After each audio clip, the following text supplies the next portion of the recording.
Hello student, तो आज day 15 हम लोग स्टार्ट कर रहे हैं वेव्स का पार्ट 2 और इसमें क्या क्या रहेगा, बीट्स, डॉपलर इफेक्ट और स्टैंडिंग वेव और नीट 2020 का इस साल का 100% आने वाला प्रॉब्लम। क्योंकि ये तीन टॉपिक से आप ये मान करके चलो एक प्रॉब्लम रहेगा ही रहेगा। कितनी देर का लेक्चर? एक सवा घंटे का लेक्चर और एक प्रॉब्लम आपका 100% सही। अब वो या तो जो मैं करा रहा हूँ उसमें से मिलेगा, नहीं तो जो मैं टेस्ट में दूंगा आपको, टेस्ट सीरीज के अंदर से जो प्रॉब्लम करने को आज आपको प्रॉब्लम मिलेंगे करने को, तो वो प्रॉब्लम उसके अंदर आपको मिल जाएगा। तो छोड़ना किसी भी हाल में नहीं है, ठीक है ना। ये एक प्रॉब्लम, एक मौका, 100% हमें कैच करके चलना है, ठीक है ना। और पूरी जान लगा देना, मेहनत कर लेना, वेव्स के अंदर छोड़ के मत आ जाना इसको। तो मैं पढ़ाना स्टार्ट कर रहा हूँ। सबसे पहले हम बीट्स के कंसेप्ट को स्टार्ट करते हैं। इनमें से हमेशा ज्यादातर न्यूमेरिकल ही आया है। थ्योरी इसकी आसान होती है, तो इसमें मोर ओवर थ्योरी का पार्ट कम है, बट न्यूमेरिकल सेक्शन बहुत अच्छा है और बहुत ज्यादा है। तो मैं सारी चीज अब आपको करा रहा हूं। देखो, तो पहले बीट्स का बेसिक थ्योरी सुन लो। कल आपने इंटरफेरेंस पढ़ा था। इंटरफेरेंस कब होता है? तो वो तब होता है जब दो वेव के बीच में पाथ डिफरेंस होता है। जगह बदलने के साथ साथ फेज बदलता है, फेज बदलने से इंटेंसिटी और एम्पलीट्यूड चेंज होते हैं। अब इसकी डेफिनेशन देखो, वेरिएशन ऑफ इंटेंसिटी बिल्कुल एज इट इज सेम है। इसमें भी इंटेंसिटी वेरी करती है, बट टाइम के साथ साथ। वहां जगह के साथ साथ, यहाँ टाइम के साथ साथ। कब करती है? When two sound wave having slight difference, तो थोड़ा सा डिफरेंस, ये थोड़ा सा मतलब कितना? तो दो वेव की फ्रीक्वेंसी का डिफरेंस जब 10 हर्ट्ज के अंदर होता है, तो ऐसे में हमें जो आवाज सुनाई देती है वो समय के साथ साथ बढ़ती कम होती, बढ़ती कम होती सुनाई देती है। इस फेनोमेना को हम बोलते हैं बीट्स। इंटरफेरेंस में क्या होता है? अलग अलग जगह पर अलग अलग तरीके के आवाज सुनाई देता है। या लाइट का इंटरफेरेंस देखोगे तो दिखाई देगा, तो कहीं पर मैक्सिमा दिखाई देगा, अगर लाइट है, आवाज है तो सुनाई देगा ना। तो कहीं पर मैक्सिमा दिखाई देगा, कहीं पर जगह बदलने से मिनिमा दिखाई देगा। तो मैक्सिमा मिनिमा पोजीशन के साथ साथ वेरी करेंगे, यहां पर टाइम के साथ साथ वेरी करेंगे। क्यों का जवाब आगे मिलेगा। तो ये कहता है when two sound wave having slight difference in their frequency superposes over each other results in the formation of beat। तो ऐसे में बीट्स का फॉर्मेशन होता है। तो चलो देखते हैं कि बीट के फॉर्मेशन में इक्वेशन कैसी नजर आती है। तो मैंने यहाँ दो वेव की इक्वेशन ले रखी है, a1 sin ओमेगा 1t और दूसरी इक्वेशन ले रखी है a2 sin ओमेगा 2t। इनका हम सुपरपोजिशन कराने जा रहे हैं। सुपरपोजिशन कराने का वही तरीका, फेजर डायग्राम। तो ये जो a1 एम्पलीट्यूड है, इसका फेज एंगल मैं φ1 दिखा रहा हूं, और φ1 की जो बेटा वैल्यू हो गई मेरे पास, वो हो गई ओमेगा 1t। दूसरी वेव का एम्पलीट्यूड मैंने a2 दिखाया और इसका फेज एंगल मैंने φ2 दिखाया। दोनों के बीच का फेज डिफरेंस डेल्टा फाई हो गया। तो रिजल्टिंग एम्पलीट्यूड की वैल्यू देख लो, बिल्कुल एज इट इज सेम आएगा। a1 square plus a2 square, ये आप कल भी कर रहे थे ना, twice of a1 a2 cos delta phi. बस अंतर ये कि अब ये डेल्टा फाई है इन दोनों का डिफरेंस, और इन दोनों का डिफरेंस लोगे तो ये आएगा omega 2 minus omega 1 times T. तो आप देख रहे हो ना, फेस जो है वो चेंज कर रहा है टाइम के साथ साथ, और ऐसा तब हो रहा है जब इन दोनों फ्रीक्वेंसी के अंदर बहुत थोड़ा सा अंतर है। अगर इंटेंसिटी निकालोगे, सेम फॉर्मूला चलेगा, I1 plus I2 plus 2 root I1 I2 cos delta phi. Delta phi ऊपर मैंने लिख ही दिया। अब होगा क्या, जब ऐसी वेव सुपरपोज करेंगी तो देखो टाइम के साथ साथ एम्पलीट्यूड बढ़ता चला जा रहा है, बढ़ता चला जा रहा है, मैक्सिमम हुआ, फिर कम होते होते जीरो हो गया। तो अगर मैं यहां इस प्लेस पर किसी ऑब्जर्वर को लोकेट कर दूं, ये उसके बड़े बड़े कान लगा दिए, अच्छे से सुन पाए, तो जब ये वेव इससे पास होकर के जाएगी तो अलग अलग टाइम पर इसको जो आवाज सुनाई देगी वो कभी मैक्सिमम होगी, कभी मिनिमम होगी, कभी मैक्सिमम, कभी मिनिमम। जैसे मैं इसको आगे मूव करा रहा हूं, ठीक है ना। तो ऑब्जर्वर जब इस इंस्टेंट पर होगा, चलो और थोड़ा आगे मूव कराते हैं। अब ये जो एम्पलीट्यूड सुन रहा होगा वो थोड़ा ज्यादा एम्पलीट्यूड होगा, थोड़ा और टाइम बाद देखते हैं। अब इसके कानों में जो आवाज पड़ रही है वो मैक्सिमम एम्पलीट्यूड की है, और आगे मूव कराओ, अब आवाज कम हो चुकी है, इंटेंसिटी जीरो हो चुकी है, अब आवाज फिर से मैक्सिमम होना शुरू हो रही है। तो कंटिन्यूअसली मूवमेंट अगर कराते जाएं तो आवाज जो होगी कभी मैक्सिमम, कभी मिनिमम, कभी मैक्सिमम, कभी मिनिमम। तो टाइम के साथ साथ आवाज का मैक्सिमम मिनिमम होना, this concept is called beats. अब आगे चलते हैं और बीट फ्रीक्वेंसी पर काम करते हैं। तो बीट्स के लिए सेम प्रोसेस है, दो साउंड वेव इसके कान में ले गए, वही सुपरपोजिशन जो मैंने अभी आपको सिखाया वो मैंने यहाँ पर बताया हुआ है। रिजल्टेंट इंटेंसिटी सब कुछ एज इट इज सेम है, मैक्सिमम इंटेंसिटी मिनिमम इंटेंसिटी का फॉर्मूला भी सेम है। तो कोई बीट्स में इंटेंसिटी मैक्सिमम इंटेंसिटी मिनिमम का रेशियो पूछे तो यही लगाना है आपको, और कुछ नहीं लगाना।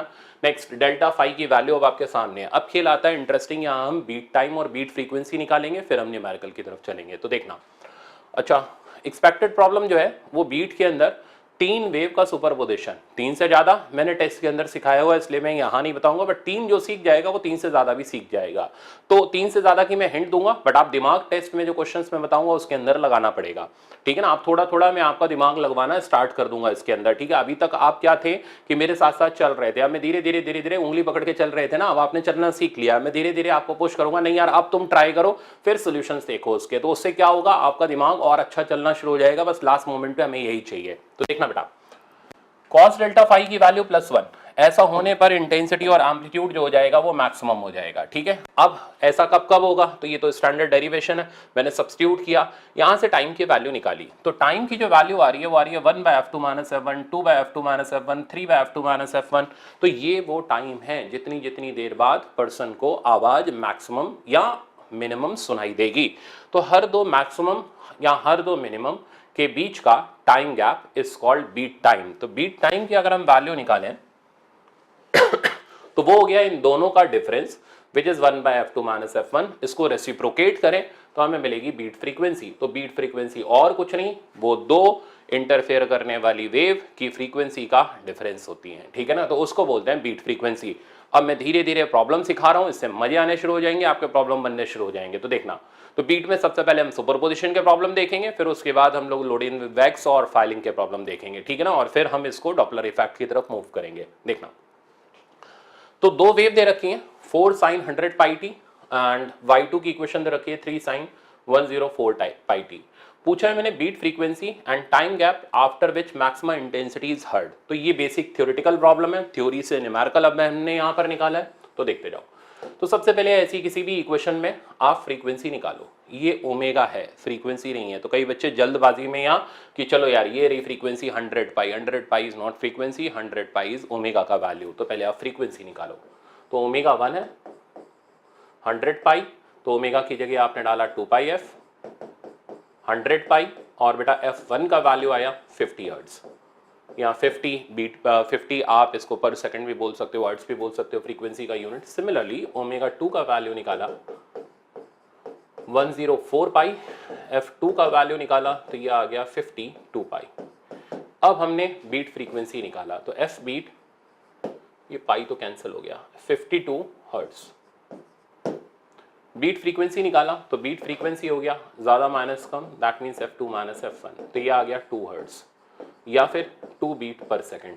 अब ध्यान से देखना, अब मतलब समझ आएगा आपको इसका। 2 बीट पर सेकंड का क्या मतलब है, फिजिकल सिग्निफिकेंस क्या है इसका, ये क्या दिखा रहा है। तो आपने वैल्यू तो निकाल लिया, पर इसका मतलब भी तो होगा ना कुछ, क्या मीनिंग है, ये प्रैक्टिकली क्या रिलेट करता है। इसका मतलब है 1 सेकंड में, ध्यान से सुनना, 1 सेकंड में आवाज 2 बार मैक्सिमम हुई है।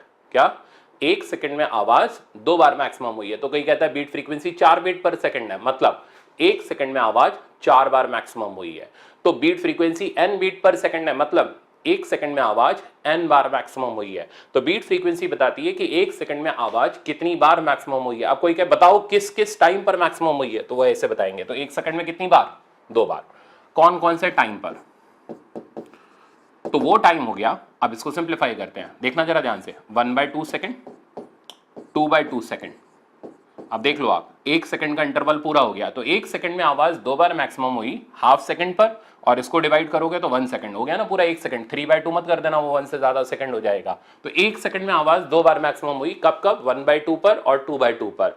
मान लो बीट फ्रीक्वेंसी 4 आती, तो 1 सेकंड में आवाज 4 बार मैक्सिमम हुई, कब कब, 1/4, 2/4, 3/4, 4/4। तो तब तक जारी रखना है जब तक 1 सेकंड नहीं हो जाता। तो 1/4 पर आवाज मैक्सिमम है, 2/4 पर आवाज मैक्सिमम है, 3/4 पर आवाज मैक्सिमम है, 4/4 यानी 1 सेकंड पर आवाज मैक्सिमम है। मान लो बीट फ्रीक्वेंसी आती है 7 बीट पर सेकंड, तो मतलब 1 सेकंड में 7 टाइम्स आवाज मैक्सिमम हुई है, कब कब, 1/7, 2/7, 3/7 and up to so on 7/7। मान लो 10 बीट पर सेकंड है, मतलब दोनों फ्रीक्वेंसीज का डिफरेंस 10 है, तो 1 सेकंड में आवाज 10 बार मैक्सिमम हुई है, कब कब, 1/10, 2/10 and up to so on 10/10। अगर हम और ज्यादा डिफरेंस निकालें तो 1 सेकंड में बहुत जल्दी आवाज मैक्सिमम होना शुरू हो जाएगी, और ऐसे में हम नहीं पहचान पाएंगे क्योंकि हमें टाइम गैप कम मिलेगा, ठीक है ना। इसको प्रैक्टिकली ऐसे रिलेट करो, मान लो आपको नोट गिनने हैं तो आपने हाथ से यूं करके आराम आराम से गिने। अगर मान लो कोई आपके सामने नोट की गड्डी यूं लहरा दे, ठीक है ना, तो क्या आप नोट गिन पाओगे? नहीं, इतने थोड़ा ना स्कैनर लगे हुए आपकी आंखों में या आपने देखा और बता दिया। क्यों नहीं बता पाओगे? क्योंकि हम उतनी तेज चेंजेस को कैच करने के लिए हमारी आईज परसेप्टिव नहीं है।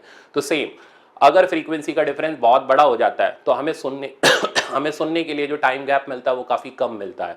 जितना कम टाइम गैप मिलेगा चीज़ें पहचानने में उतनी दिक्कत होगी। इसको ऐसे रिलेट कर लो कि मान लो अब बोल दिया गया भाई तुम्हारा कल एग्जाम है, अब तुम्हारे तो हाथ पांव खड़े हो जाएंगे, तुम कहोगे अरे यार कल एग्जाम है, हमने तो अभी तक तैयारी नहीं करी, कैसे करेंगे, क्या करेंगे, तो प्रेशर में आ जाओगे, नहीं हो पाएंगी चीज़ें, ठीक है ना। अब वही बोला गया नहीं भाई वही है, ठीक है, तो ऐसे ही बस खाली हम आपके साथ प्रैंक खेल रहे थे, अब आपको अरे यार ऐसा मत करो, ठीक है ना, ऐसे कौन करता है भाई। तो एग्जाम आपका 2 महीने बाद ही है, ठीक है ना, आराम से तैयारी करो, तो जितना अच्छा खासा टाइम मिलेगा चीजें उतनी अच्छी तरीके से ग्रिप में आएंगी, चीजें उतनी जल्दी उतनी आसानी से आप पहचानना सीख पाओगे। तो समझ आ गया ना, हो गया प्रैक्टिकली रिलेट। तो बीट फ्रीक्वेंसी जितनी कम रहेगी, 1 सेकंड में आवाज को पहचानने का मौका उतना अच्छा हमें मिलेगा। तो हाफ सेकंड है तो हर आधे सेकंड के बाद आवाज मैक्सिमम हो रही है। तो अगर कोई बोले बीट टाइम बताओ, तो बीट टाइम की वैल्यू हो गई कितनी, इन दोनों का डिफरेंस ले लो विच इज हाफ सेकंड, यानी हर हाफ सेकंड के बाद आवाज जो होगी वो क्या होगी, मैक्सिमम, और हर हाफ सेकंड के बाद ही क्या होगी, मिनिमम। तो हर हाफ सेकंड मैक्सिमम, हर हाफ सेकंड मिनिमम का टाइम गैप निकला, that time is called beat time. अब तो दिमाग में सेट हो गया कि बीट का मतलब क्या होता है। अब आप सवाल देखो, अब देखो 3 वेव का हम सुपरपोजिशन करा रहे हैं, तो मैंने बोला था 3 वेव तो पेटेंटेड है। सवाल भी बताऊं कौन सा आता है, n-1 n+1 आ चुका है, इसलिए दोबारा नहीं आएगा, दोबारा ऐसा सवाल आएगा। अब हमें इस प्रॉब्लम के अंदर कैलकुलेट करनी है बीट फ्रीक्वेंसी। कैसे कैलकुलेट करेंगे, पहले तीनों फ्रीक्वेंसीज निकालेंगे। तो f1 कैसे, 2 पाई से डिवाइड करके, तो f1 हो गया 100 हर्ट्ज, f2 की वैल्यू हो गई 2 पाई से डिवाइड करो तो 102 हर्ट्ज, f3 आप इसको 2 पाई से डिवाइड करो तो ये रिजल्ट आ जाएगा 103 हर्ट्ज। तो ये मेरे पास आई 3 फ्रीक्वेंसीज। अब हमें निकालनी है बीट फ्रीक्वेंसी। बीट फ्रीक्वेंसी मतलब हर किसी को एक साथ पेयर अप करने पर आवाज 1 सेकंड में कितनी बार मैक्सिमम सुनाई देगी। तो तरीका ये कि आप इनके पेयर बनाओ, ठीक है ना, और हर पेयर में चेक करो आवाज कितनी बार मैक्सिमम हो रही है। ये बोलने से नहीं समझ आएगा, ये मैं करके दिखाऊंगा तो समझ आएगा। मान लो हम इसको और इसको एक साथ ऑसिलेट कराने जा रहे हैं, सुपरपोज कराने जा रहे हैं, देखना चाह रहे हैं कि इन दोनों के ऑसिलेशन से आवाज कितनी बार कब कब मैक्सिमम होगी। तो 1-2 को एक साथ साउंड करने पर जो बीट फ्रीक्वेंसी मिलेगी वो इन दोनों का डिफरेंस 2 बीट पर सेकंड। तो मतलब हुआ कि 1 सेकंड में आवाज 2 बार मैक्सिमम, कब कब, half second and 2/2 that means 1 second. अब हम इसको और इसको पेयर में लेते हैं और इनका बीट फ्रीक्वेंसी निकालते हैं which is 1 beat per second. मतलब 1 सेकंड में आवाज 1 बार मैक्सिमम, कब कब, 1 सेकंड पर। तो 1 सेकंड पर तो आवाज पहले ही मैक्सिमम हो चुकी है, फिर 1 सेकंड पर मैक्सिमम हो रही है, तो हम तो 1 सेकंड पर मैक्सिमम ही सुनेंगे, थोड़ा ना 2 बार मैक्सिमम सुनेंगे, तो हमें जो सुनाई देगा वो मैक्सिमम ही होगा। तो इसका मतलब वो टाइम जिस पे हम मैक्सिमम ऑलरेडी काउंट कर चुके हैं उसे रीकाउंट करने की जरूरत नहीं है। तो ऐसे में जो रिपीटेड चीज होती है उसे हम कैंसिल कर देते हैं, कंसिडर नहीं करते। तो 1 सेकंड हमने ऑलरेडी काउंट कर लिया, इसलिए हम 1 सेकंड दोबारा से काउंट नहीं करेंगे। अब आगे चलते हैं। अब 3 और 1 को एक साथ साउंड करते हैं और इन दोनों का डिफरेंस हमें मिल गया 3 हर्ट्ज। मतलब यहां 3 बीट पर सेकंड, मतलब 1 सेकंड में आवाज 3 बार मैक्सिमम है, कब कब, 1/3 सेकंड, 2/3 सेकंड एंड फिर से 1 second which is already counted. तो ये यहां से गया। तो अब फाइनली चेक करो कि 1 सेकंड में आवाज कब कब मैक्सिमम हुई। तो अरेंज अगर हम करें तो इन 1 second sound is maximum at, अब इसमें जो सबसे छोटा है उसको लिखो 1/3 सेकंड, देन फिर आ जाएगा हाफ सेकंड, फिर आ जाएगा 2/3 सेकंड, फिर आ जाएगा 1 सेकंड। तो कितनी बार आवाज मैक्सिमम हुई, 4 बार। तो बीट फ्रीक्वेंसी हो गई 4 बीट पर सेकंड। तो इन तीनों को एक साथ साउंड करने से हमें जो बीट फ्रीक्वेंसी सुनाई देगी वो हो जाएगी 4 बीट पर सेकंड। मैं एक सवाल और लगा के दिखा रहा हूं ताकि आपके दिमाग में पूरी तरीके से चीजें सेट हो जाएं। तो अब वापस से अब हम डायरेक्ट एग्जांपल ले रहे हैं। F1 200 hertz, F2 204 hertz, F3 206 hertz. Okay, now these three are sounded together and we have to calculate beat frequency. तो पहले पेयर बनाते हैं और एक एक में पता करते हैं कि आवाज कब कब किस किस वक्त मैक्सिमम हुई। तो F12 तो 1 और 2 का आप डिफरेंस निकालोगे तो ये आ जाएगा 4 बीट पर सेकंड, मतलब एक सेकंड में 4 बार मैक्सिमम। कब कब? 1/4, 2/4, 3/4 एंड 1 सेकंड। अब नेक्स्ट पेयर लेते हैं, ये हो गया पार्ट 1, देन फिर पार्ट 2, इसको पेयर में लो F23, F23 में डिफरेंस हमारे पास आ जाएगा 2 बीट पर सेकंड, मतलब एक सेकंड में आवाज 2 बार मैक्सिमम है। कब कब?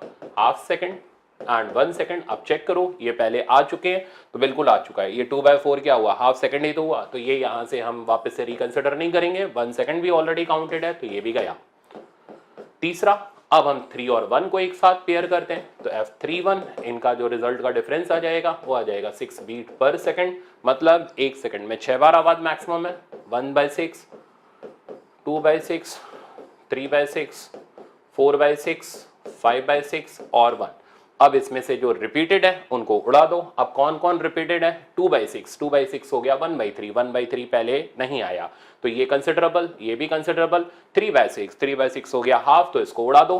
4/6, 4/6 हो गया 2/3, 2/3 हमारा यहाँ कहीं पर भी नहीं आया तो ये भी कंसिडर होगा, ठीक है ना। और फिर मेरे पास आ गया 5/6, तो 5/6 is also considerable but 1 second को उड़ाना पड़ेगा। तो फाइनली अब आवाज कब कब मैक्सिमम हुई तो आप चेक करो, 1/4, 2/4, 3/4 एंड 1। और इधर तो हमें कुछ मिला नहीं, इधर हमें मिला 1/6, 2/6, 2/6 हो गया अपना 1/3, वो कहीं आया नहीं तो इसलिए कैंसिल नहीं हुआ। तो 1/6, 2/6, 4/6 एंड 5/6। तो बीट फ्रीक्वेंसी हमारे पास आ गई। अब कितनी बार टोटल आवाज एक सेकंड में मैक्सिमम हुई है तो 4 दो इधर मिल रहे हैं और 4 टाइम इधर मिल रहे हैं, that means 8 beat per second. तो 8 बीट पर सेकंड इनकी बीट फ्रीक्वेंसी रहेगी। तो इस तरीके से आप क्या कर सकते हो, number off beat per second calculate कर सकते हो। ये बीट का एक अच्छा सवाल माना जाता है। तो मेरे ख्याल से जब आपको टेस्ट में प्रैक्टिस करनी है, मैंने वहां वो सवाल भी रखा हुआ है जो आपका नीट में ऑलरेडी आया हुआ है, और आपका 4 सुपरपोजिशन का भी सवाल मैंने वहां रखा हुआ है, वो भी आपको छोड़ना नहीं है, वो भी आपको प्रैक्टिस करना है। आपका मस्त इसमें बिल्कुल दिमाग चलना शुरू हो जाएगा, आपको बीट फ्रीक्वेंसी निकालने में दिक्कत नहीं आएगी। ये फिर से one of the most important expected problem मैंने आपको दिया, हिंट में दे देता हूँ। 4 आप फ्रीक्वेंसीज लोगे तो उसमें नंबर ऑफ पेयर 6 बनेंगे, फिर उसमें से जो रिपीटेड है उनको हटा देना और जो कंसिडर होने वाले हैं उनको रख लेना, number off beat per second आ जाएगा, ठीक है ना। तो ये हिंट थी। तो अब आगे चलते हैं। अब आता है लोडिंग विद वैक्स। तो इस एक्सपेरिमेंट का यूज किया जाता है अननोन ट्यूनिंग फोर्क की फ्रीक्वेंसी निकालने में। अब इस एक्सपेरिमेंट में हमें क्वेश्चन के अंदर चीजें सुन करके बड़े अच्छे तरीके से रिएक्ट करना होता है। कोई लेंदी मेथड हमेशा मेरे पास होता नहीं है, हमेशा हर चीजों का शॉर्टकट ही मिलेगा आपको। तो इसका भी मेरा अपना एक तरीका है, उससे मैं आपको सवाल लगाना दिखाऊंगा कैसे आराम से लगता है, तो सीखना। तो पहले हम देख रहे हैं लोडिंग विद वैक्स। तो 2 एक्सपेरिमेंट है, loading with wax and filing, ठीक है ना। अब क्या होता है लोडिंग विद वैक्स और फाइलिंग, वो सुनो। तो जब हम किसी ट्यूनिंग फोर्क को वैक्स से लोड कर देते हैं, मतलब उसके ऊपर एक एक ड्रॉप करके वैक्स गिराते हैं, यानी पूरा वैक्स पिघलाया ले करके तपाक से उसके ऊपर मार दिया, ऐसा नहीं करने वाले। तो सिंगल सिंगल ड्रॉप वैक्स की हम लोड करते हैं। तो ऐसा करने से मास बढ़ जाता है, मास बढ़ जाएगा तो टाइम पीरियड ऑफ ऑसिलेशन प्रोंक्स का बढ़ जाएगा, टाइम बढ़ जाएगा तो फ्रीक्वेंसी कम हो जाएगी। तो unloading with wax mass increases, time increases, frequency decreases, ठीक है ना। और फाइलिंग करने पर, फाइलिंग मतलब हम घिसते हैं, तो घिसने से प्रोंक का मास कम हो जाएगा, टाइम कम हो जाएगा और फ्रीक्वेंसी का वैल्यू बढ़ जाएगा। तो दोनों बिल्कुल उल्टे पुल्टे एक्सपेरिमेंट है, इसमें फ्रीक्वेंसी कम हो जाता है तो इसमें फ्रीक्वेंसी बढ़ जाता है। अब सवाल कैसे करना होता है वो आगे सुनो। तो ये चीज मैंने यहां पर दिखाई हुई है। तो हमारे पास 2 ट्यूनिंग फोर्क है, ठीक है ना। तो मैं क्या करता हूं, एक पर्टिकुलर एक तरीके की इक्वेशन बना लेता हूं। जैसे मान लो हमें 2 ट्यूनिंग फोर्क दे रखी है, एक एरे, एक एरे, इसकी फ्रीक्वेंसी F1 है, ये हमें नोन है। अब क्योंकि ये एक्सपेरिमेंट होता है और एक्सपेरिमेंट रटने से तो नहीं चलता ना, एक्सपेरिमेंट मतलब प्रैक्टिकली देखो, सुनो, रिएक्ट करो, उसके उसी चीज को एक्सपेरिमेंट बोलते हैं। जो ऑब्जर्वेशंस आपने देखी, आपने उसके अकॉर्डिंग रीडिंग निकाल करके दी। तो इसमें रटने का कुछ भी नहीं है, आपको बस खाली थोड़ा सा दिमाग लगाना है। आपका बीट का सवाल, जैसे अभी 3 बीट पर सेकंड, 3 बीट वाले मैंने सवाल सिखाए, 3 फ्रीक्वेंसी के सुपरपोजिशन वाले सिखाए, ये उससे भी आसान है, ये उससे भी जल्दी हो जाएगा, बट थोड़ा सा दिमाग लगाना पड़ेगा, रट्टे मत मारना, ठीक है ना। सीखो। तो F1 हमें नोन है, F2 अननोन है, अब एग्जामिनर कहां पर कैसे सवाल की लैंग्वेज बोलता है, मैं आपको लैंग्वेज दिखाऊं। देखो, two tuning forks are sounded together, ठीक है ना। One tuning fork frequency 400 hertz, तो एक की फ्रीक्वेंसी हमें दे रखी है।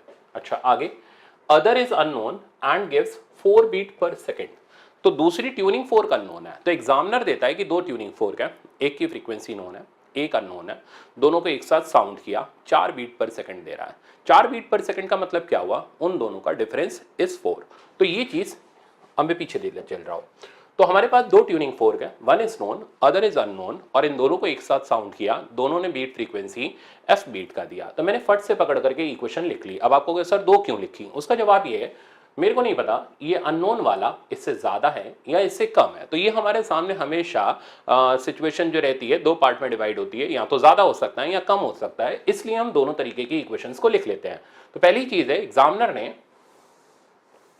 आपको जो इक्वेशंस दे रखी हैं, आप उस इक्वेशन में इसको डिलीट कर रहा हूं, और डिलीट करके फिर मैं आपको सिखा रहा हूं कैसे करके आपको वाकई में इक्वेशन लिखनी है, ठीक है ना। तो इधर आएगा लोडिंग विद वैक्स। तो एग्जामिनर ने आपको एक नोन और एक अननोन ट्यूनिंग फोर्क का फ्रीक्वेंसी दिया, दोनों को एक साथ साउंड करने पर बीट फ्रीक्वेंसी दिया। आपने फट से इक्वेशन लिखा कि भाई जो भी डिफरेंस है यानी जो भी बीट फ्रीक्वेंसी है that is equals to f1 minus f2, f2 पर स्टार बना दिया क्योंकि ये हमारे लिए अननोन है, ठीक है ना। पर ये इक्वेशन अगर मैंने लिखी तो ये मैंने मान करके लिखी कि f2 is less than f1, but ऐसा कोई जरूरी नहीं है, f2 में बी ग्रेटर देन f1। तो मैंने दूसरी इक्वेशन भी साथ में लिख ली। तो हमेशा पहली चीज यही होगी कि हम बीट फ्रीक्वेंसी सुन करके इक्वेशन लिखेंगे। अब मैं सवाल, ये मेरे सवाल सिखाने का तरीका स्टेप बाय स्टेप मैं आपको सिखाऊंगा। अब फिर आगे चलते हैं, फिर लौट करके इधर आएंगे। तो पहला ऑब्जर्वेशन ये, सुनो, उसने क्या बीट फ्रीक्वेंसी दिया है वो देखो और इक्वेशन बिल्डअप कर लो। जैसे इस सवाल में बीट फ्रीक्वेंसी दिया है 4 बीट पर सेकंड। अच्छा, पूरा सवाल नहीं पढ़ना, कोई कथा नहीं चल रही कि आपने पढ़ा प्रसाद लिए घर चले गए। पहले पढ़ो, आराम से उतने पे रिएक्ट करो, उसके बाद आगे बढ़ो। तो दो ट्यूनिंग फोर्क है, एक ट्यूनिंग फोर्क की फ्रीक्वेंसी 400 हर्ट्ज। ये अच्छे से सीखना, मैं फिर बोल रहा हूं, अगर आपको आ गया मेरा मेथड तो आप सवाल को विद इन 10 to 15 सेकंड उड़ा दोगे, 10 से 15 सेकंड के अंदर।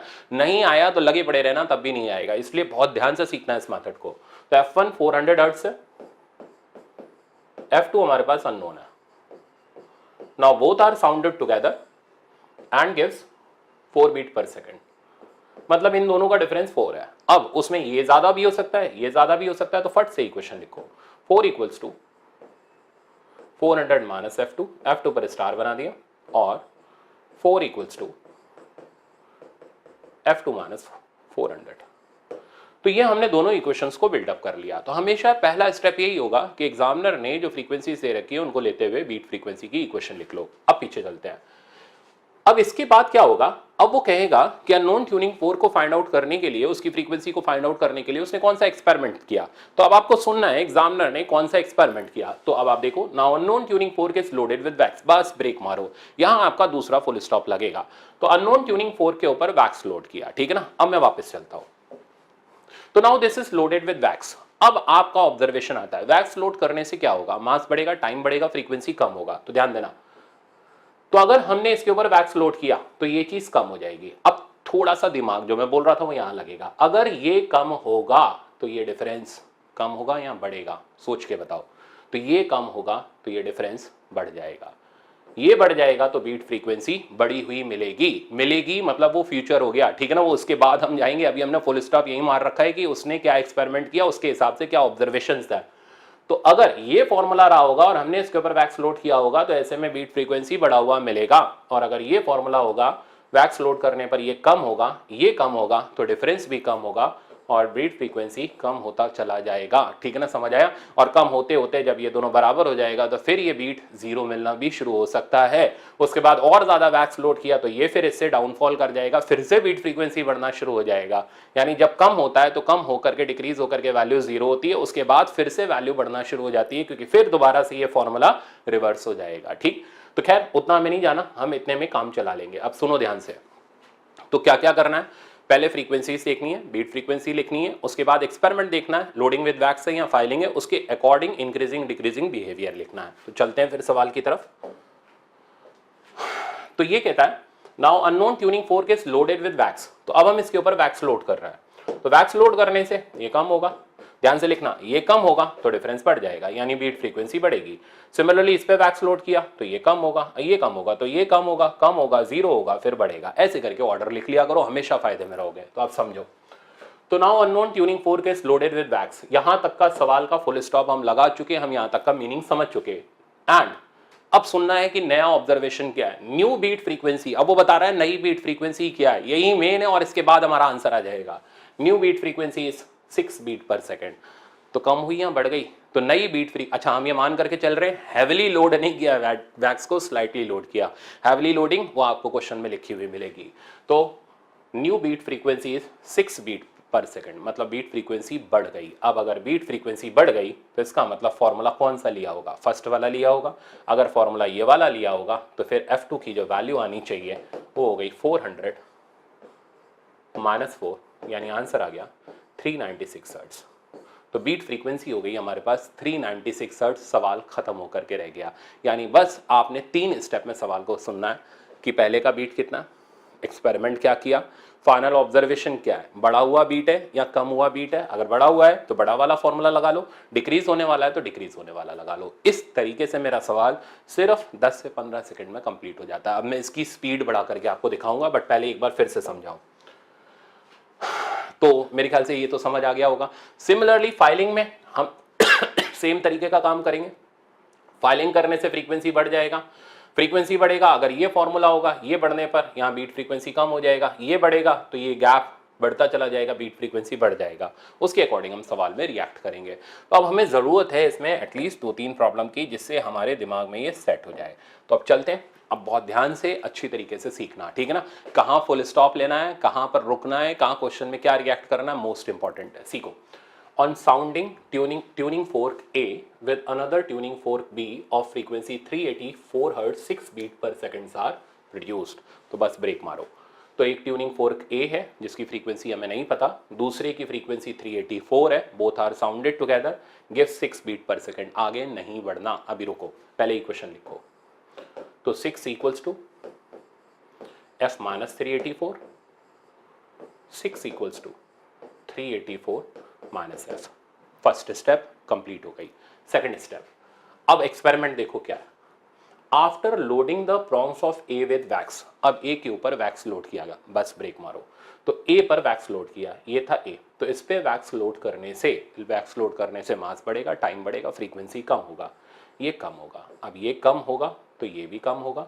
सिमिलरली यहाँ ये कम होगा तो ये बढ़ जाएगा।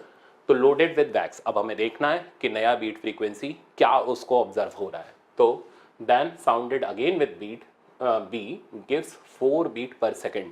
तो पहले 6 था, अब 4 रह गया, यानी कम हो गया, यानी ये वाला फॉर्मूला मिल गया, यानी एफ की वैल्यू हो गई, इसको उधर भगाओ। अच्छा हमें एफ जो निकालना होता है ना आफ्टर लोडिंग विद वैक्स, नहीं वैक्स तो इसलिए लोड कर रहे हैं ना कि भाई उसका अननोन का फ्रीक्वेंसी कितना रहा था वो हमें पहले कैलकुलेट करके मिले, तो इसको उधर जंप कराओ। 384 प्लस 6, आंसर हो गया 390 हर्ट्ज। तो ऑप्शन नंबर डी करेक्ट हो गया। तो देखा ना, सवाल बहुत आसान है, बट बड़े सवाल करके सवाल में हमें खेलना होता है। ये खेल रहे हैं हम सवाल के साथ। अगर ये गेम आपको आ गया तो आपका बीट का सवाल कभी गलत नहीं होगा। इसलिए मैंने लेक्चर को 2 पार्ट में रखा, क्योंकि एक में सिखाता नहीं सिखा पाता, जल्दबाजी में चीज़ नहीं हो पाती, फिर आप पहचान नहीं पाते, आपके दिमाग से आउट हो जाता है। इसलिए मैंने इसके 2 लेक्चर लगाए, क्योंकि इससे 2 सवाल तो मिलने हैं। अब चलते हैं आगे। ये भी one of the best problem है। तो मेरे ख्याल से अब लोडिंग विद वैक्स और फाइलिंग वाला सिचुएशन आप मैनेज कर लोगे। अब आपको प्रैक्टिस की ज़रूरत है। वो टेस्ट के अंदर मैं आपको क्वेश्चंस दूंगा, आपका उसमें प्रैक्टिस ज़बरदस्त होना चाहिए। आपको उसके अंदर एक गलती नहीं करनी। अगर गलत होता है तो आप उसका वीडियो सोल्यूशन देखो, PDF देखो, बट गलती दूर करो। वेव वाला टॉपिक किसी हाल में छोड़ना नहीं है आपको, ठीक है ना। अब चलते हैं आगे। ये कह रहा है 41 फोर्क्स आर अरेंज्ड। भाई 2 फोर्क तो झेली नहीं जा रही थी, 41 लेके कूद पड़े, तो डरने की जरूरत नहीं है। ये भी हम अच्छी तरह हैंडल कर लेंगे। ये भी one of the best problem है और आपको अच्छे से आना चाहिए। अब सीखना बेटा। 41 forks are arranged so that each produces 5 beat per second. तो हर किसी की फ्रीक्वेंसी का डिफरेंस 5 बीट पर सेकेंड है। When sounded with the near fork if the frequency of, अच्छा तो इन दोनों का डिफरेंस 5 है। अब ये भी हो सकता है कि ये कम हो और ये ज़्यादा हो, ये भी हो सकता है ये कम हो और ये ज़्यादा हो। इसका पता कैसे चलेगा? अब सवाल आगे पढ़ो। Frequency of last is doubled, तो लास्ट वाले की फ्रीक्वेंसी डबल है फर्स्ट की, इसका मतलब इधर जाने पर फ्रीक्वेंसी बढ़ी रही है, तभी डबल हुई होगी, नहीं तो डबल होने का चांस नहीं। तो अब ऐसे इक्वेशन सेट करनी है, ध्यान से देखना।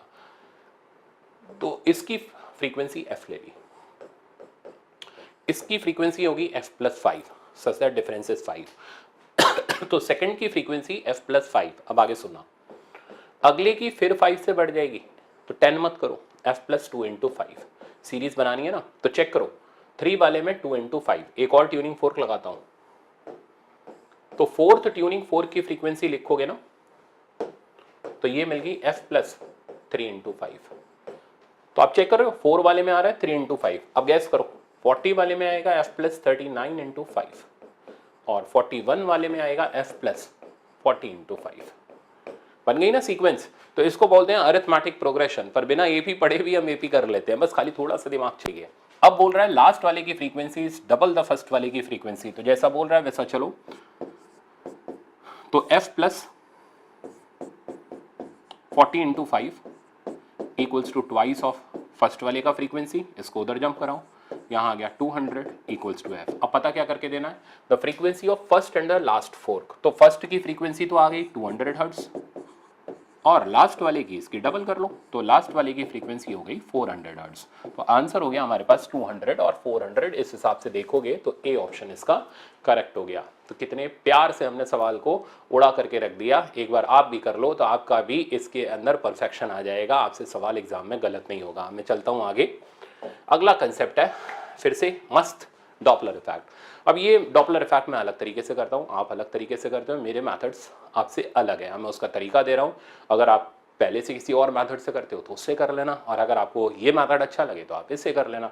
मेरा काम है सवाल सिखाना, तो मैं आपको प्रॉब्लम सिखाता हूँ। डॉपलर इफेक्ट में अच्छे लेवल के प्रॉब्लम कैसे बनते हैं, देखो अच्छे 3 होते हैं, ठीक है ना। इन 3 के अलावा चौथा नहीं मिलेगा। पहला एसएचएम में डॉपलर इफेक्ट, दूसरा सर्कुलर में डॉपलर इफेक्ट, तीसरा किसी वॉल से रिफ्लेक्ट होने पर डॉपलर इफेक्ट। ये 3 बेस्ट प्रॉब्लम डॉपलर इफेक्ट के माने जाते हैं, ठीक ना। अगर आपको ये 3 आते हैं, आप डॉपलर इफेक्ट में मास्टर हो, आपको दिक्कत नहीं आएगी। तो मैं आपको यही 3 सिखाऊंगा, और भी सिखाऊंगा, ठीक है ना, बट ये 3 हम लोग मेनली सीख करके चलेंगे। इसमें बनता है लॉजिकल प्रॉब्लम, बहुत सारे बच्चों की गलतियां होती हैं, आपकी नहीं होगी, अब सीखो। तो हमारे पास अच्छा डॉपलर इफेक्ट में क्या होता है, डेफिनेशन ये है, whenever there is a relative motion, तो रिलेटिव मोशन होना चाहिए बिटवीन सोर्स एंड ऑब्जर्वर। तो सोर्स और ऑब्जर्वर के बीच में रिलेटिव मोशन होना चाहिए, यानी या तो ऑब्जर्वर सोर्स के पास आना चाहिए या दूर जाना चाहिए, ठीक है ना। डिस्टेंस के ऊपर ये डिपेंड नहीं करता, ये रिलेटिव वेलोसिटी के ऊपर डिपेंड करता है। और रिलेटिव मोशन होने से, अप्रोच करने से जो ऑब्जर्वर को सोर्स की फ्रीक्वेंसी सुनाई देती है, या तो ज़्यादा सुनाई देती है, दूर जाएगा तो कम सुनाई देगी। तो जब सेपरेशन कम होता जाएगा तो फ्रीक्वेंसी बढ़ेगी, सेपरेशन बढ़ेगा तो फ्रीक्वेंसी कम होगी। तो ये जो डॉपलर इफेक्ट है, इसमें ऑब्जर्वर को जो फ्रीक्वेंसी सुनाई देती है वो अपरेंट फ्रीक्वेंसी कहलाती है, that is either greater than actual frequency और less than, depending on the factor कि रिलेटिव मोशन किस तरीके का है, सेपरेशन कम हो रहा है या सेपरेशन बढ़ रहा है। तो मेरा तरीका डॉपलर इफेक्ट का ये है कि डॉपलर इफेक्ट में मेरे पास बस एक ब्रह्मास्त्र है, इसको चला के, ये डॉपलर का ब्रह्मास्त्र है, ठीक है ना, इसको चला के मैं तकरीबन सब डॉपलर इफेक्ट के सवाल आराम से खत्म कर लेता हूं। तो मेरा तरीका ये है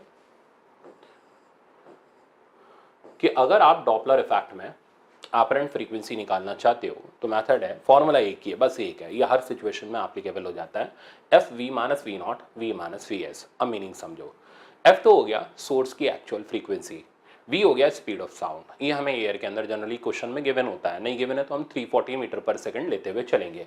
वी हो गया ऑब्जर्वर का वेलोसिटी, और वी एस हो गया सोर्स का वेलोसिटी। पर कौन सा वेलोसिटी, इसमें एक टेक्निक है, अब सुनो। जैसे ये सोर्स और ये ऑब्जर्वर है, सोर्स इधर जा रहा है, आपको सर ये तो पहली स्टेप में टेढ़ा भगा दिया आपने, तो वही तो मैं सिखाना चाह रहा हूँ आपको कि हर सिचुएशन में आप परफेक्ट हो जाओ। सोर्स उधर जा रहा है, ऑब्जर्वर मान लो इधर जा रहा है, ठीक है, और मैं इसकी फ्रीक्वेंसी यहां पर आपको लिख के बताऊंगा, ध्यान से देखना। तो सोर्स इधर जा रहा है, ऑब्जर्वर इधर जा रहा है, ये एंगल ऑब्जर्वर का बीटा, सोर्स का एंगल अल्फा। तो ये 3 स्टेप का सिंपल प्रोसेस होता है, इसको आप लगाना सीखे तो आपका डॉपलर इफेक्ट मस्त हो जाएगा। पहली स्टेप है, join source and observer directly. तो सोर्स और ऑब्जर्वर को डायरेक्टली एक स्ट्रेट लाइन से ज्वाइन कर दो। तो मैंने स्टेप ऑफ वर्किंग यहाँ लिखी हुई है। तो join source to observer directly by a straight line. तो हमने एक स्ट्रेट लाइन से सोर्स और ऑब्जर्वर को डायरेक्टली ज्वाइन कर दिया। VO and VS must be along SO line, यानी वेलोसिटीज ऑब्जर्वर और सोर्स की वाली लेनी है जो SO लाइन यानी सोर्स ऑब्जर्वर लाइन के अलोंग होती है। तो मतलब अब हमें इन वेलोसिटीज के कंपोनेंट करने पड़ेंगे। तो इधर कंपोनेंट आएगा VO cos beta, transverse direction का ये कंपोनेंट यानी इनकी लाइन ज्वाइनिंग के परपेंडिकुलर डायरेक्शन का ये कंपोनेंट डॉपलर इफेक्ट में किसी काम का नहीं होता। इसकी वजह से ना फ्रीक्वेंसी बढ़ती है ना कम होती है, क्योंकि ये चीज़ ना तो सेपरेशन को बढ़ाने के लिए रिस्पॉन्सिबल होगी ना कम करने के लिए रिस्पॉन्सिबल होगी। तो इसलिए हमें इस लाइन ज्वाइनिंग की वेलोसिटीज ही चाहिए होती है। तो आप हमेशा कंपोनेंट लाइन ज्वाइनिंग वाले ही लेना। तो VO cos beta, VS cos alpha. ठीक है भाई, कंपोनेंट हो गए। तो पहली चीज़ है हमने SO लाइन को ज्वाइन कर दिया। दूसरी चीज़ है हमने VO और VS के वो कंपोनेंट ले लिए जो SO लाइन की तरफ है। तीसरी और सबसे इंपॉर्टेंट स्टेप है साइन कन्वेंशन। अब यहाँ जो मेरा साइन कन्वेंशन का तरीका है वो ये है कि anything which is directed from source to observer, तो कोई भी चीज़ जो सोर्स से ऑब्जर्वर की तरफ डायरेक्टेड है उसका साइन हम पॉजिटिव लेते हैं। एंड सिमिलरली ऑब्जर्वर से सोर्स की तरफ डायरेक्टेड है तो उसका साइन नेगेटिव। तो अब हमें साइन कन्वेंशंस लगाने तो मैं यहाँ पर साइन कन्वेंशंस यूज कर रहा हूँ। तो ये सोर्स है, ये ऑब्जर्वर है, तो this direction is considered positive and this direction is considered negative. तो अब हमें इसका साइन चाहिए और इसका साइन चाहिए। तो चेक करो ये दोनों SO लाइन की तरफ है, S से O की डायरेक्शन में है, तो इन दोनों का साइन पॉजिटिव रहा। अब हम एपरेंट फ्रीक्वेंसी लिखते हैं। देखना आप इतना तो आंख बंद करके लिख दो, F apparent equals to F V minus V minus. इतने में तो कोई साइन का लफड़ा ही नहीं है। ऊपर ऑब्जर्वर का हिसाब किताब, नीचे सोर्स का। अब ऑब्जर्वर की वैल्यू डालो V नॉट कॉस बीटा और यहां सोर्स की वैल्यू डालो VS कॉस अल्फा और आपका एपरेंट फ्रीक्वेंसी का फॉर्मूला तैयार है।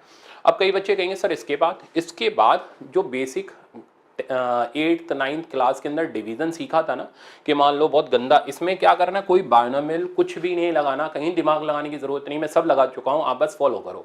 दिमाग लगाओगे भी ना तो भी टाइम बहुत ज्यादा खराब होगा। इसलिए चुपचाप से, जैसे मान लो ये डिफरेंस वाला ये जो रिजल्ट आता, सपोज करो ये आता 312/311। अब कई उतावले लोग क्या करेंगे, बायनोमियल लगाएंगे जी। अरे बायनोमियल लगा के फिर डिवाइड करना पड़ेगा, तो मेरी बात मानो।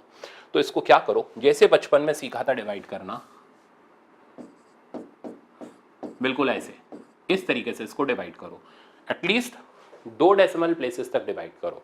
तो बहुत मुश्किल नहीं है, बहुत आसानी से आप इसको डिवाइड कर लोगे। 2 डेसिमल प्लेसेस तक डिवाइड करो, फिर F से मल्टीप्लाई करो, आपका आंसर आ जाएगा। इसमें कैलकुलेशन मिस्टेक होने का मैक्सिमम चांस होता है।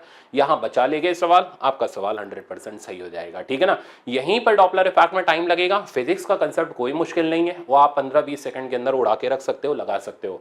बस अगर आपने बचपन में कैलकुलेशन मिस्टेक की आदत डाल रखी है, डिवीजन नहीं कर रखा सही से, तो वही फिर इस टाइम पे कर लो ताकि गलती ना हो आपकी एग्जाम के अंदर, और डिवीजन करके आप इसको परफेक्ट 100% कर सकते हो। अब मैं आपको प्रॉब्लम दिखाता हूं।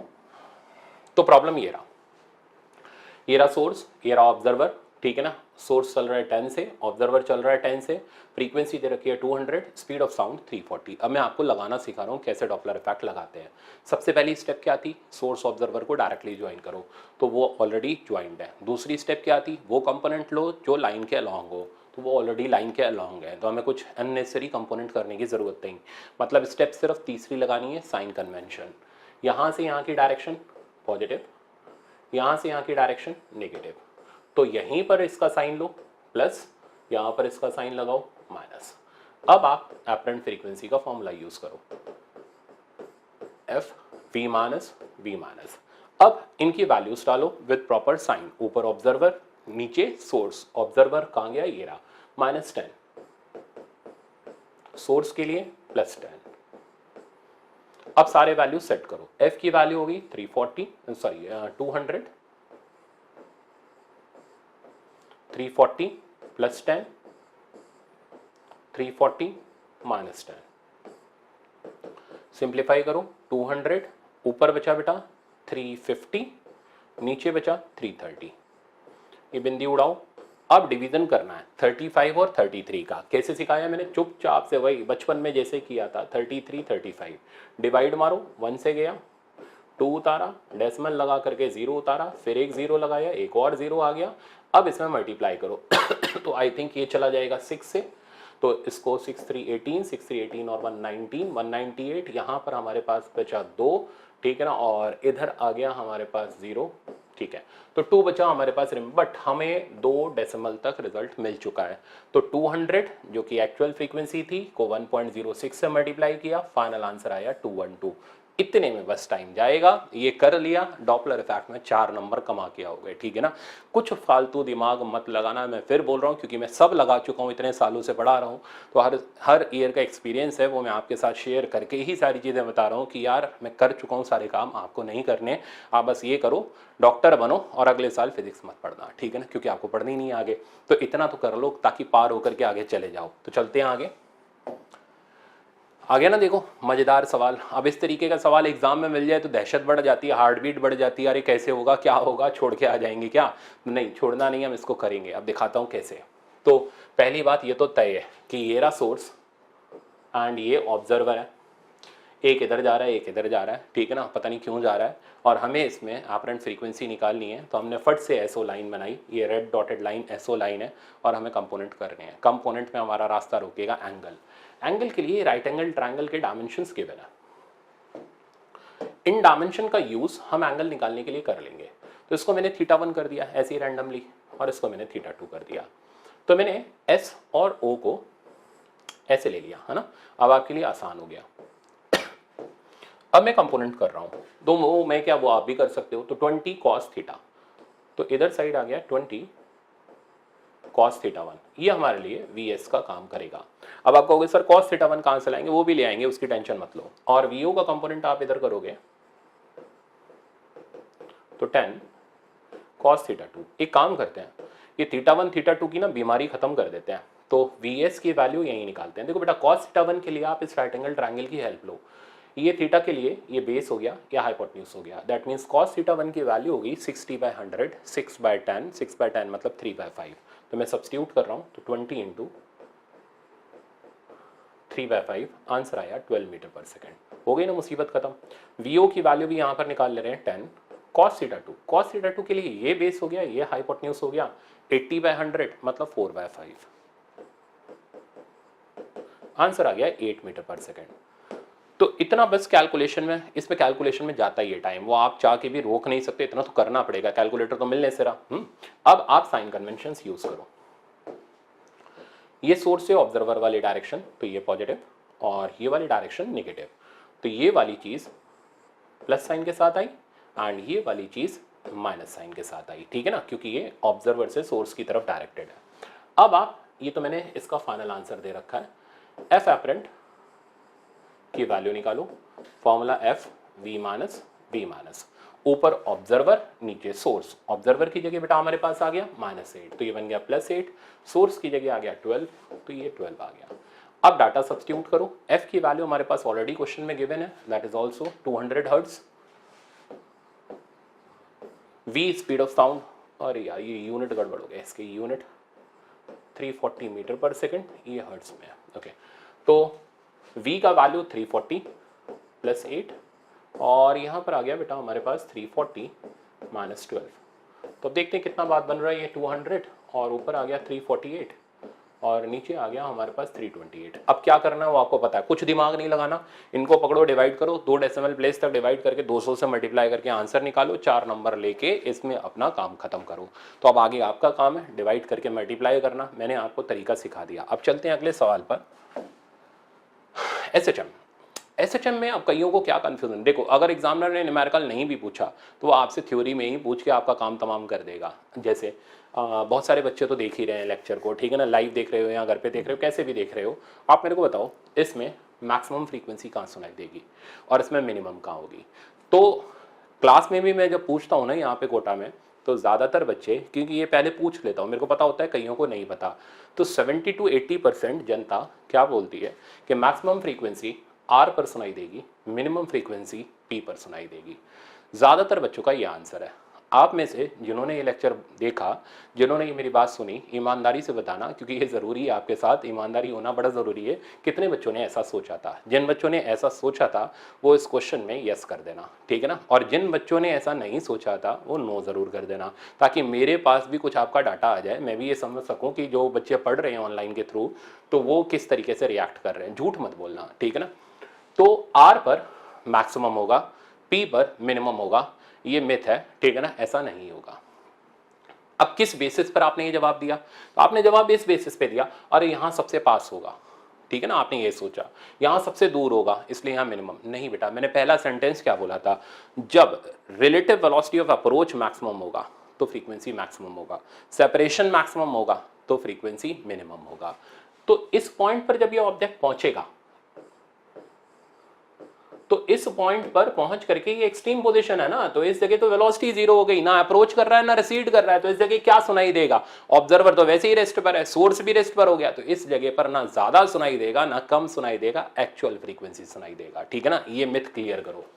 सिमिलरली जब बेटा यहां पर होगा, ये एक्सट्रीम पोजीशन है, यहां पर भी Vs की वैल्यू जीरो हो जाएगी, क्या सुनाई देगा? एक्चुअल फ्रीक्वेंसी सुनाई देगा। तो पहले ये वहम दूर करो ताकि आपका इसमें 4 नंबर पका पकाया आ सके। तो ना यहाँ मैक्सिमम ना यहाँ मैक्सिमम, ठीक है ना, एग्जाम में आ जाए और आना तय है, ये इसमें से जो मैं पढ़ा रहा हूँ कुछ ना कुछ आपको मिलेगा जरूर। तो ना यहाँ मैक्सिमम ना यहाँ मैक्सिमम, फिर कहाँ मैक्सिमम? ऐसी जगह मैक्सिमम जहाँ भरोसा ही नहीं होता, यही मैक्सिमम यही मिनिमम। आपको इसी जगह पर कैसे मैक्सिमम? तो बेटा ये इस तरीके से ऑसिलेट कर रहा है, जब ये ऐसे जा रहा होगा तो अप्रोच कर रहा होगा, ऐसे जा रहा होगा तो सेपरेट हो रहा होगा, तो अप्रोच करते वक्त मैक्सिमम, सेपरेट होते वक्त मिनिमम। यहीं पर क्यों? क्योंकि ये मीन पोजीशन है और मीन पोजीशन पर वेलोसिटी मैक्सिमम होती है। तो अब इस जगह सोर्स की वेलोसिटी ए ओमेगा ये मैक्सिमम हो गई, तो इस पॉइंट पर जब वो अप्रोच कर रहा होगा तो मैक्सिमम फ्रीक्वेंसी। अब मैक्सिमम फ्रीक्वेंसी कितनी वो मैं लिख के बता रहा हूं, एफ वी माइनस। ऊपर ऑब्जर्वर वो तो बेचारा गूंगी गाय है, चुपचाप से खड़ा हुआ है एक जगह, कुछ रिएक्ट ही नहीं कर रहा, ठीक है ना, वो तो चुपचाप पड़ा हुआ है, भाई जो बता दो हम उतना सुन लेंगे। तो उसका तो वेलोसिटी जीरो है। अब सोर्स की वेलोसिटी ऑब्जर्वर की तरफ है, तो साइन प्लस आ गया और ये ए ओमेगा हो गया। तो मैक्सिमम फ्रीक्वेंसी की value which is heard by observer F V by V minus A omega. And minimum frequency अगर मैं लिखूं तो अब मेरे को कुछ नहीं करना, बस इसमें ए ओमेगा का साइन चेंज कर देना है एंड मिनिमम फ्रीक्वेंसी आ जाएगी F we upon V plus A omega. तो हो गया ना एसएचएम वाला पार्ट आपका पूरी तरीके से क्लियर कि एसएचएम में कहाँ मैक्सिमम कहाँ मिनिमम। अब दूसरा देखो, सर्कुलर मोशन। इसमें क्या सीन है कि ऑब्जेक्ट लार्ज डिस्टेंस पर है, ठीक है ना। अब कहाँ मैक्सिमम कहाँ मिनिमम? तो ये जो बॉटम मोस्ट पॉइंट है यहाँ पर जब ऑब्जेक्ट होगा तो ये जो टेंजेंट होगी ये ऑलमोस्ट इसके कान की तरफ अप्रोच करती हुई टेंजेंट होगी क्योंकि डिस्टेंस लार्ज है। तो इस जगह पर maximum and top most point पर, टॉप मोस्ट भी नहीं, सेपरेट होते वक्त क्या मिनिमम, अप्रोच करते वक्त मैक्सिमम।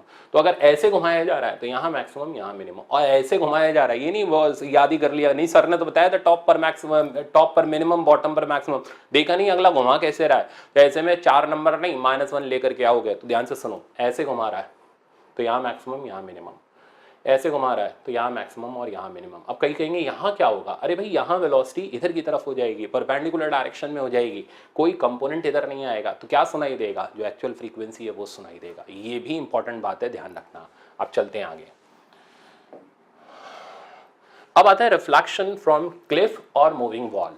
अब इसके अंदर दीवार से रिफ्लेक्शन होता है तो क्या ऑब्जर्वर को फ्रीक्वेंसी सुनाई देती है? देखो इसमें एक डायलॉग है, बहुत पुराना है, ठीक है ना, आपने सुना भी होगा, दीवार के भी कान होते हैं, है ना।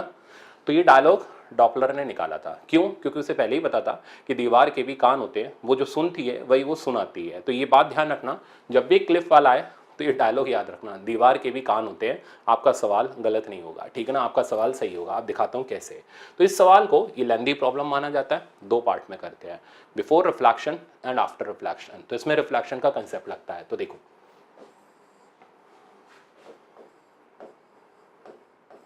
First part is before reflection.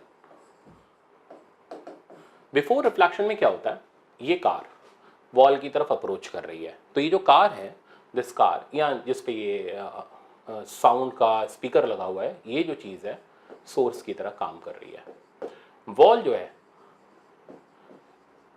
ये ऑब्जर्वर की तरह काम करती है। तो कान लगा दो, दीवार के भी कान होते हैं। तो बिफोर रिफ्लेक्शन में wall act as observer and जो भी चीज़ है, जो रियल ऑब्जेक्ट है या जो सोर्स है जिसके ऊपर लाउड स्पीकर लगा हुआ है या स्पीकर लगा हुआ है, वो चीज़ हमारे लिए सोर्स का काम करती है। अब हम पहले पता करते हैं दीवार ने क्या फ्रीक्वेंसी सुनी। तो एफ डैश, अब आप देख रहे हो मैं साइन नहीं यूज़ कर रहा क्योंकि इतनी देर में आप फ्लो में आ गए हो, आपको पता चल रहा है कि हाँ यार डायरेक्ट भी तो कर सकते हैं, क्यों लगाए साइन, बस यही तो लाना था फ्लो। तो कितनी देर लगी, कुछ भी तो नहीं, 3 से 4 सवाल ही तो करे, इतने में ही फ्लो मेंटेन हो गया। तो जब टेस्ट के अंदर के सवाल कर लोगे तो फिर क्या होगा, फिर तो एग्जाम के अंदर आप चीर फाड़ मचा दोगे, आपको कहीं दिक्कत नहीं आएगी। इसलिए तो बोल रहा हूँ जो मैं बता रहा हूँ उतना कर लो भाई। 120 तक, अब कई लोग कहते हैं सर हम 170, अरे भाई पहले 120 आएगा ना, फिर 170 पे पहुंचाऊंगा। तो ये थोड़ा ना कि सीधे 170 का जंप लगवा दूं, तो पहले 120 तक तो पहुंचो, उसके बाद 170 की भी पहले कर्म तो करो, इतना तो करो, उसके बाद आगे का फल सोच लेंगे। इतना में आप अगर गलती कर रहे हो, इतने में ही आप सारी चीजें मिस कर रहे हो, 170 कहाँ पहुंचोगे। तो इसके लिए पहले ये 120 का बैरियर पहले क्लियर करो, फिर 170 की तरफ दौड़ मारो।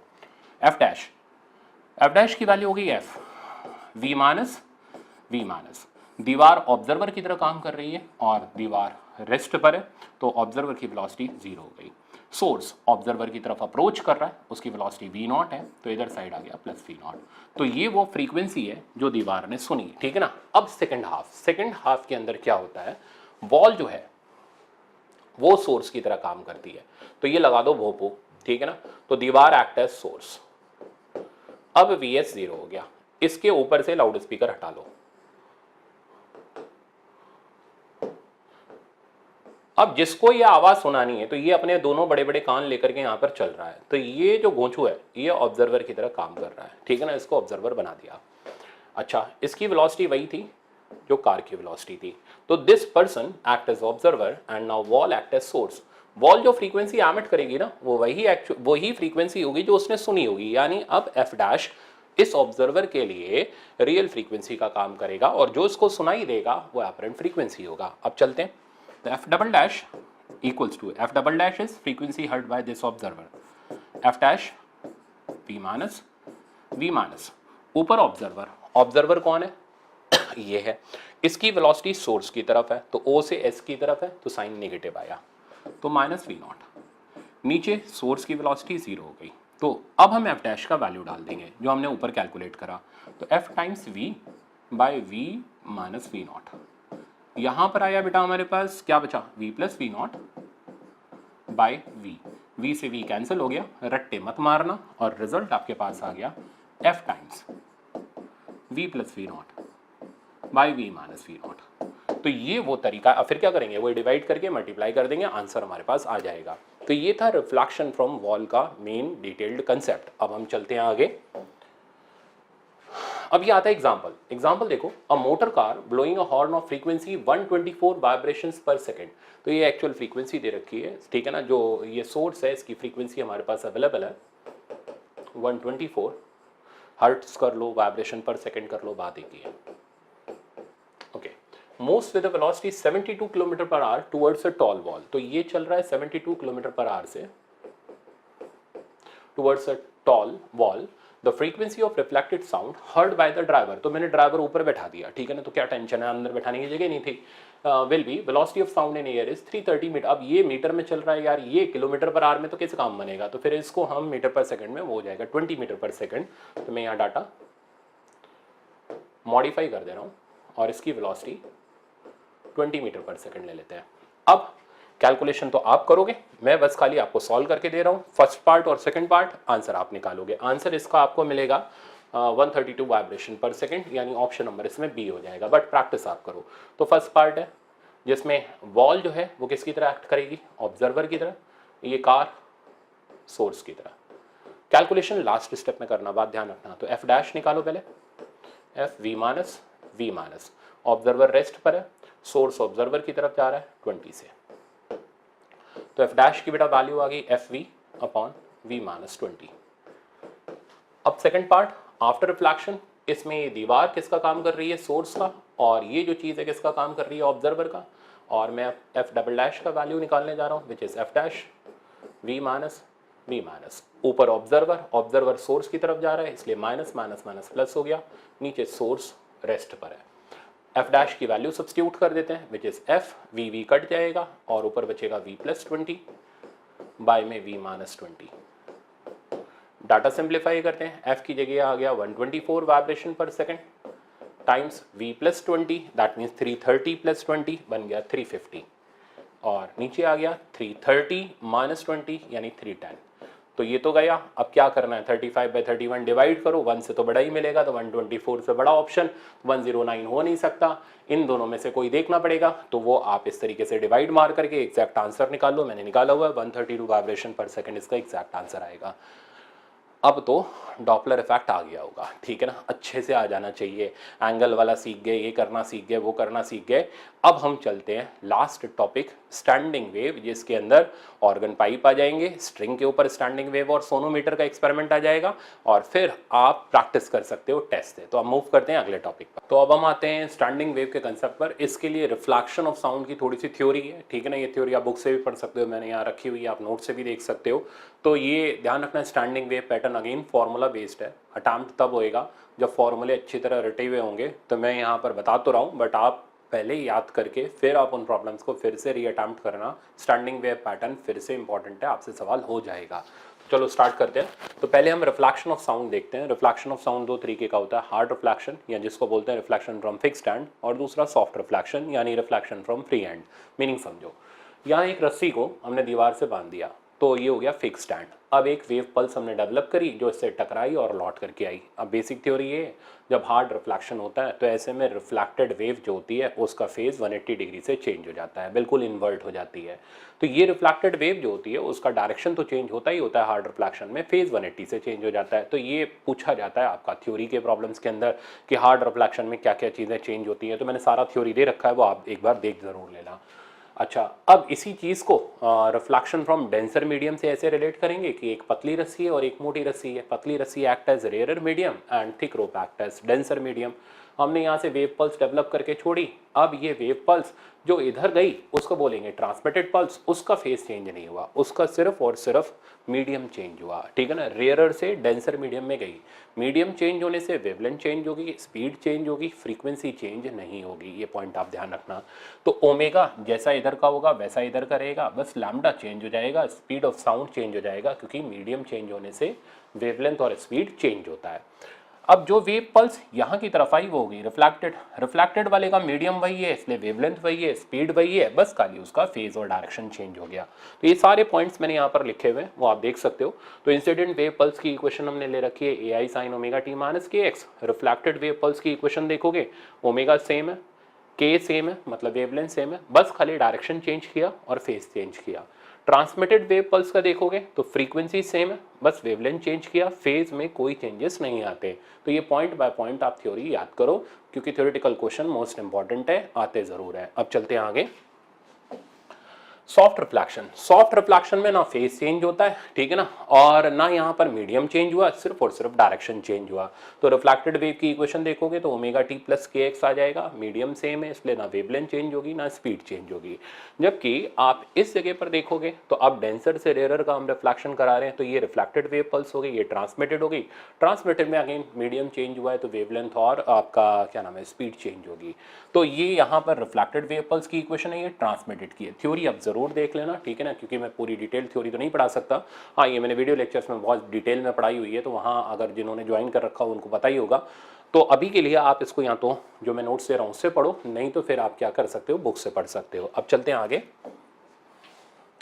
अब ये सुपरपोजिशन के कुछ छोटे कंसेप्चुअल आते हैं। अब आप जरा चेक करो, ये वेव पल्स और ये वेव पल्स, दोनों वेव पल्स अपोजिट फेज की है, फेज डिफरेंस दोनों के बीच का पाई है। तो जब ये वेव पल्स एक दूसरे के साथ ओवरलैप करेंगी तो ये पूछता है कौन सी एनर्जी किस फॉर्म ऑफ एनर्जी में कन्वर्ट हो गई। तो देखो, इसके शेप की वजह से जो एनर्जी होती है उसको बोलते हैं पोटेंशियल एनर्जी, और मोशन की वजह से जो एनर्जी होती है उसको बोलते हैं काइनेटिक एनर्जी। तो इनके पास एनर्जी पार्टली काइनेटिक है, पार्टली पोटेंशियल है, मतलब दोनों फॉर्म ऑफ एनर्जी यहाँ पर प्रेजेंट है। तो जब ये दोनों सुपरपोज करेंगे तो दोनों आउट ऑफ फेज हैं, एक दूसरे को फैक्ट को कैंसिल आउट कर देंगे और रिजल्टिंग एम्पलीट्यूड यहाँ पर हमें जीरो मिलेगा। ऐसे सिचुएशन में जब रिजल्टिंग एम्पलीट्यूड जीरो होता है तो हम बोलते हैं इस जगह पर नोड बना। नोड बनने से पूरा शेप डिस्ट्रॉय हो गया, इसलिए पोटेंशियल एनर्जी गायब हो गई, एनर्जी का सिर्फ और सिर्फ जो फॉर्म बचा वो काइनेटिक बचा। तो इस सिचुएशन में एनर्जी इज प्योरली काइनेटिक। ये इवन IIT के अंदर भी क्वेश्चन पूछा गया है कि जब इनका कंप्लीट ओवरलैपिंग होगा तो एनर्जी कौन से फॉर्म की होगी, तो जवाब है एनर्जी प्योरली काइनेटिक होगी। अब इसी तरीके से अगली थ्योरी, सेम फेज वाले सुपरपोज कराते हैं, तो इनके सुपरपोजिशन से नेट एम्पलीट्यूड हो जाएगा a1 plus a2, that means 2a। अब यहाँ जाकर के क्या होगा, वेलोसिटी जीरो हो जाएगी, मतलब ये एक्सट्रीम पोजीशन हो गई, वेलोसिटी पूरी तरह जीरो हो गई, इस चीज़ का नाम हो गया एंटी नोड। अब क्योंकि वेलोसिटी जीरो हो गई तो फिर सारी एनर्जी जो बची शेप के कारण यानी पोटेंशियल के कारण बची, तो इसमें एनर्जी प्योरली पोटेंशियल हमारे पास आई। तो जब सेम फेज वाले ओवरलैप करेंगे तो प्योरली पोटेंशियल, जब अपोजिट फेज वाले ओवरलैप करेंगे तो प्योरली काइनेटिक। ये दोनों थ्योरी के पॉइंट अच्छी तरह दिमाग में सेट करके रखना। अब बात आती है स्टैंडिंग वेव की। तो स्टैंडिंग वेव का मतलब होता है रुकी हुई वेव। इसमें एनर्जी प्रोपगेट नहीं करती एक पॉइंट से दूसरे पॉइंट। कुछ पॉइंट्स ऐसे होते हैं जो ऑसिलेट नहीं करते, जो एनर्जी को रोक लेते हैं, ऐसे पॉइंट्स को हम नोड्स बोलते हैं। तो दो नोड के बीच में एनर्जी अटक करके रह जाती है, रुक करके रह जाती है, इसलिए ऐसी वेव को बोला जाता है स्टैंडिंग वेव। स्टैंडिंग वेव की पूरी थ्योरी है कि इसमें दो वेव को हम सुपरपोज कराते हैं, एक इंसिडेंट होती है, दूसरी रिफ्लेक्टेड होती है। तो ये इंसिडेंट हो गई, ये रिफ्लेक्टेड वेव हो गई। इनके सुपरपोजिशन से जो रिजल्टिंग वेव की इक्वेशन आई, ये सिंपल मैथमेटिक्स लगाई है मैंने, साइन ए प्लस बी, पर आपको लगाने की जरूरत नहीं, आप डायरेक्ट याद करो, 2a साइन के एक्स कॉस ओमेगा टी। इसका जो रिजल्टिंग एम्पलीट्यूड है वो है 2a साइन के एक्स, यानी रिजल्टिंग एम्पलीट्यूड जगह के साथ साथ बदलता चला जाता है। डायग्राम में आपको दिखा रहा हूँ, ये डायग्राम देखो, तो इसमें आपको दिखाई दे रहा है अच्छे तरीके से कि एक स्ट्रिंग को पकड़ के खींच के छोड़ दिया गया, तो स्ट्रिंग इस तरीके से ऑसिलेट कर रही है। ये पॉइंट देखो, ये पॉइंट हमेशा फिक्स्ड है, तो ये अलग अलग टाइम पर इनके अलग अलग स्नैपशॉट्स लेकर के ये पूरा एक पिक्चर डायग्राम क्रिएट करा गया। तो ये जो पॉइंट है, जो फिक्स पॉइंट्स हैं, इन पॉइंट्स को हम बोलते हैं नोड, और ये जो मैक्सिमम एम्पलीट्यूड के पॉइंट्स होते हैं इनको बोलते हैं एंटी नोड। दो नोड के बीच का डिस्टेंस λ/2, दो एंटी नोड के बीच का डिस्टेंस भी λ/2, नोड और एंटी नोड के बीच का डिस्टेंस इज λ/4। तो ये पॉइंट आप छोटे छोटे रिजल्ट से ही ध्यान रखना। पूरी थ्योरी भर करके मैंने इधर दे रखी है। अब आपको करना क्या है, ये थ्योरी आपके पास आई जाती है पीडीएफ के फॉर्म में, तो आपने ये थ्योरी वहाँ से पूरी पॉइंट बाय पॉइंट जो मैंने हाईलाइट किए हैं पॉइंट्स, आप देख सकते हो, इनको आपने एज इट इज़ याद करना है, पॉइंट्स का मतलब समझना है, ठीक है ना, फिर आपको आगे मूव करना है। ठीक, अब मैं आगे चलता हूँ। अब standing wave pattern on string, तो हम दो तरीके की स्ट्रिंग को डिस्कस करेंगे, fixed at both and and fixed at one and. तो ये string fixed at both and है, इसके ऊपर अब फॉर्मूले रटे हुए होने चाहिए, तो आप जितनी जल्दी याद कर लो उतना बेहतर है आपके लिए। तो हमने क्या किया, इस स्ट्रिंग को ऑसिलेट करा के छोड़ दिया। डिफरेंट मोड में ये स्ट्रिंग ऑसिलेट कर रही है। सबसे पहले हम बात करेंगे first normal mode of vibration. इसमें स्ट्रिंग को बीच से खींचा, छोड़ दिया, बीच से खींचा, छोड़ दिया। तो स्ट्रिंग के ऑसिलेशंस आपको इस तरीके से दिखाई देंगे। स्ट्रिंग यूं करके ऑसिलेट करेगी, ये वाली जगह क्या हो जाएगी, इस जगह को बोलेंगे एंटी नोड, ये दोनों जगह हो जाएंगी नोड। तो ये ब्लैक ही कलर हो गया, दिखेगा नहीं, तो ये नोड हो गया, ये नोड हो गया, और दो नोड के बीच में हमारे पास एंटी नोड आ गया। अब अगर आप यहाँ पर फॉर्मूला देखोगे तो यहाँ से यहाँ तक लेंथ ऑफ स्ट्रिंग हो गई, दैट मीन्स नोड से नोड तक की दूरी लेंथ ऑफ स्ट्रिंग के बराबर हो गई। तो लेंथ ऑफ स्ट्रिंग की वैल्यू λ/2 हो गई, और ये मैंने यहाँ पर पूरा डिराइव किया हुआ है, डेरिवेशन करने की जरूरत नहीं है। और इस मोड ऑफ वाइब्रेशन को हम फंडामेंटल मोड बोलते हैं, या हम फर्स्ट हार्मोनिक भी बोलते हैं। तो फर्स्ट हार्मोनिक की फ्रीक्वेंसी का हमारे पास स्टैंडर्ड फॉर्मूला आ गया v/2l। तो ये जो मैं बोल रहा हूँ याद करना है, वो ये रिजल्ट्स हैं जो आपको रटे हुए रहने चाहिए। तो एग्जामिनर ने पूछा फर्स्ट मोड ऑफ वाइब्रेशन का, या first normal mode of vibration का, या मिनिमम फ्रीक्वेंसी, या फिर फंडामेंटल फ्रीक्वेंसी आपसे पूछी, string fixed at both hand, तो उसका फॉर्मूला रटा हुआ चाहिए v/2l, जहाँ v हो गई speed of sound on string, जिसका फॉर्मूला √T/μ या T/ρ है। ये हम लोग अपने कल के लेक्चर में देख चुके हैं। अब इसी तरीके से अगर इसके ऊपर फ्रीक्वेंसी और हायर फ्रीक्वेंसी के ऑसिलेशन सेटअप किए जाएं, तो इसमें हम लोग नोड बनाना शुरू कर देते हैं। तो जितने ज़्यादा नोड बनाएंगे उतनी फ्रीक्वेंसी बढ़ती चली जाएगी, तो इसको बोलेंगे second normal mode of vibration. अब आप चेक कर सकते हो, ये हिस्सा यहाँ पर नोड का काम कर रहा है, ये जगह anti node, anti node, node, node. अब चेक करो, लेंथ ऑफ स्ट्रिंग आपके पास L के बराबर है, ये दूरी आपके पास λ/2 हो गई, तो L की वैल्यू हो गई 2 λ/2,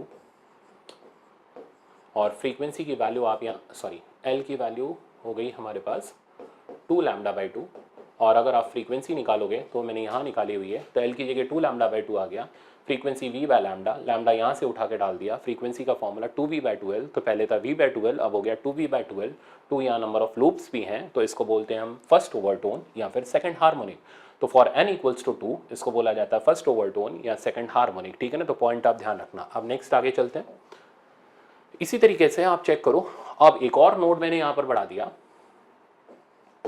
लेंथ ऑफ स्ट्रिंग तो वही L है, बट अब इस L का वैल्यू λ/2, ये भी नोड है, ये नोड है और ये नोड है, तो lambda by to lambda by to lambda by to, यानी एल का वैल्यू हो गया 3 लैम्डा बाई टू और फ्रीक्वेंसी का वैल्यू आ गया 3v/2l और इसको बोलेंगे हम सेकंड ओवरटोन। तो देख रहे हो ना, n इक्वल्स टू 3 तो सेकंड ओवरटोन, तो 4 तो थर्ड ओवरटोन, फिफ्थ तो n की वैल्यू 5 तो फोर्थ ओवरटोन, n की वैल्यू n तो n-1 ओवरटोन। तो अब मैं जनरलाइज कर दूंगा इसके बाद, तो इसको बोलेंगे सेकंड ओवरटोन और थर्ड हार्मोनिक। तो ये चीज़ रटी हुई चाहिए, ठीक है ना, आपको याद है, आप सवाल लगा लोगे। अब चलते हैं आगे। तो जनरलाइज कर दिया, n लूप्स बना दिए, तो for n equals to n, l का फॉर्मूला हो गया n lambda by two, frequency हो गया nv/2l, ओवरटोन हो गई n-1 और हार्मोनिक हो गया nth। तो ये जो v/2l है इसके मल्टीपल को, यानी फंडामेंटल के मल्टीपल को हम लोग यहाँ पर हार्मोनिक बोलते हैं, तो हार्मोनिक n के बराबर है। अब रिएक्ट कैसे करना है, मान लो उसने बोला 10th ओवरटोन में फ्रीक्वेंसी बताओ, तो आपने पहले दिमाग में रखना ओवरटोन का फॉर्मूला क्या होता है। तो आपके ओवरटोन का फॉर्मूला हो गया n-1, बोला 10th ओवरटोन, तो n-1 की वैल्यू 10 डाली, n की वैल्यू पकड़ ली, वहाँ से हो गई 11 और फ्रीक्वेंसी का फॉर्मूला सेट कर दिया 11v/2l। इस तरीके से रिएक्ट करना है। मान लो बोलता है फिफ्थ हार्मोनिक में फ्रीक्वेंसी बताओ, तो हार्मोनिक का फॉर्मूला n के बराबर है, यानी n की वैल्यू 5 हो गई और सीधे सीधे फॉर्मूला हो गया 5v/2l। तो ये प्रोसेस होता है इसमें याद करने का। इस तरीके से आप याद करो, लिख करके देखो 3-4-5 बार, आपको रटा हुआ होना चाहिए इस टाइम पर, फिर आप आगे मूव करना, फिर सवाल लगाना। नेक्स्ट आता है सोनोमीटर। कुछ नहीं है, टाइम पास है। सोनोमीटर में वही स्ट्रिंग है, बस खाली यहाँ पर डब्बा टांग दिया। क्यों टांग दिया? ताकि टेंशन आ पाए। तो सोनोमीटर के अंदर बस खाली हम क्या करते हैं, यहाँ एक ब्लॉक सस्पेंड कर देते हैं। ये ब्लॉक सिर्फ और सिर्फ टेंशन लाने के काम में आता है और इसको पकड़ करके खींच के छोड़ देते हैं। ये दोनों एंड नोड का काम कर रहे हैं। फ्रीक्वेंसी का जनरल फॉर्मूला वही nv/2l और यहाँ से हम लोग फ्रीक्वेंसी का एक रिजल्ट डेवलप कर लेते हैं। रटने की जरूरत नहीं है, आप किसी भी वक्त इसको बड़े आराम से लगा सकते हो। ओवरटोन वही n-1, हार्मोनिक वही n। तो ये सोनोमीटर है, नाम से डराता है, काम से कुछ नहीं होता। पूरी थ्योरी पढ़ लेना। अब इस सोनोमीटर में करते क्या वो भी बताऊं।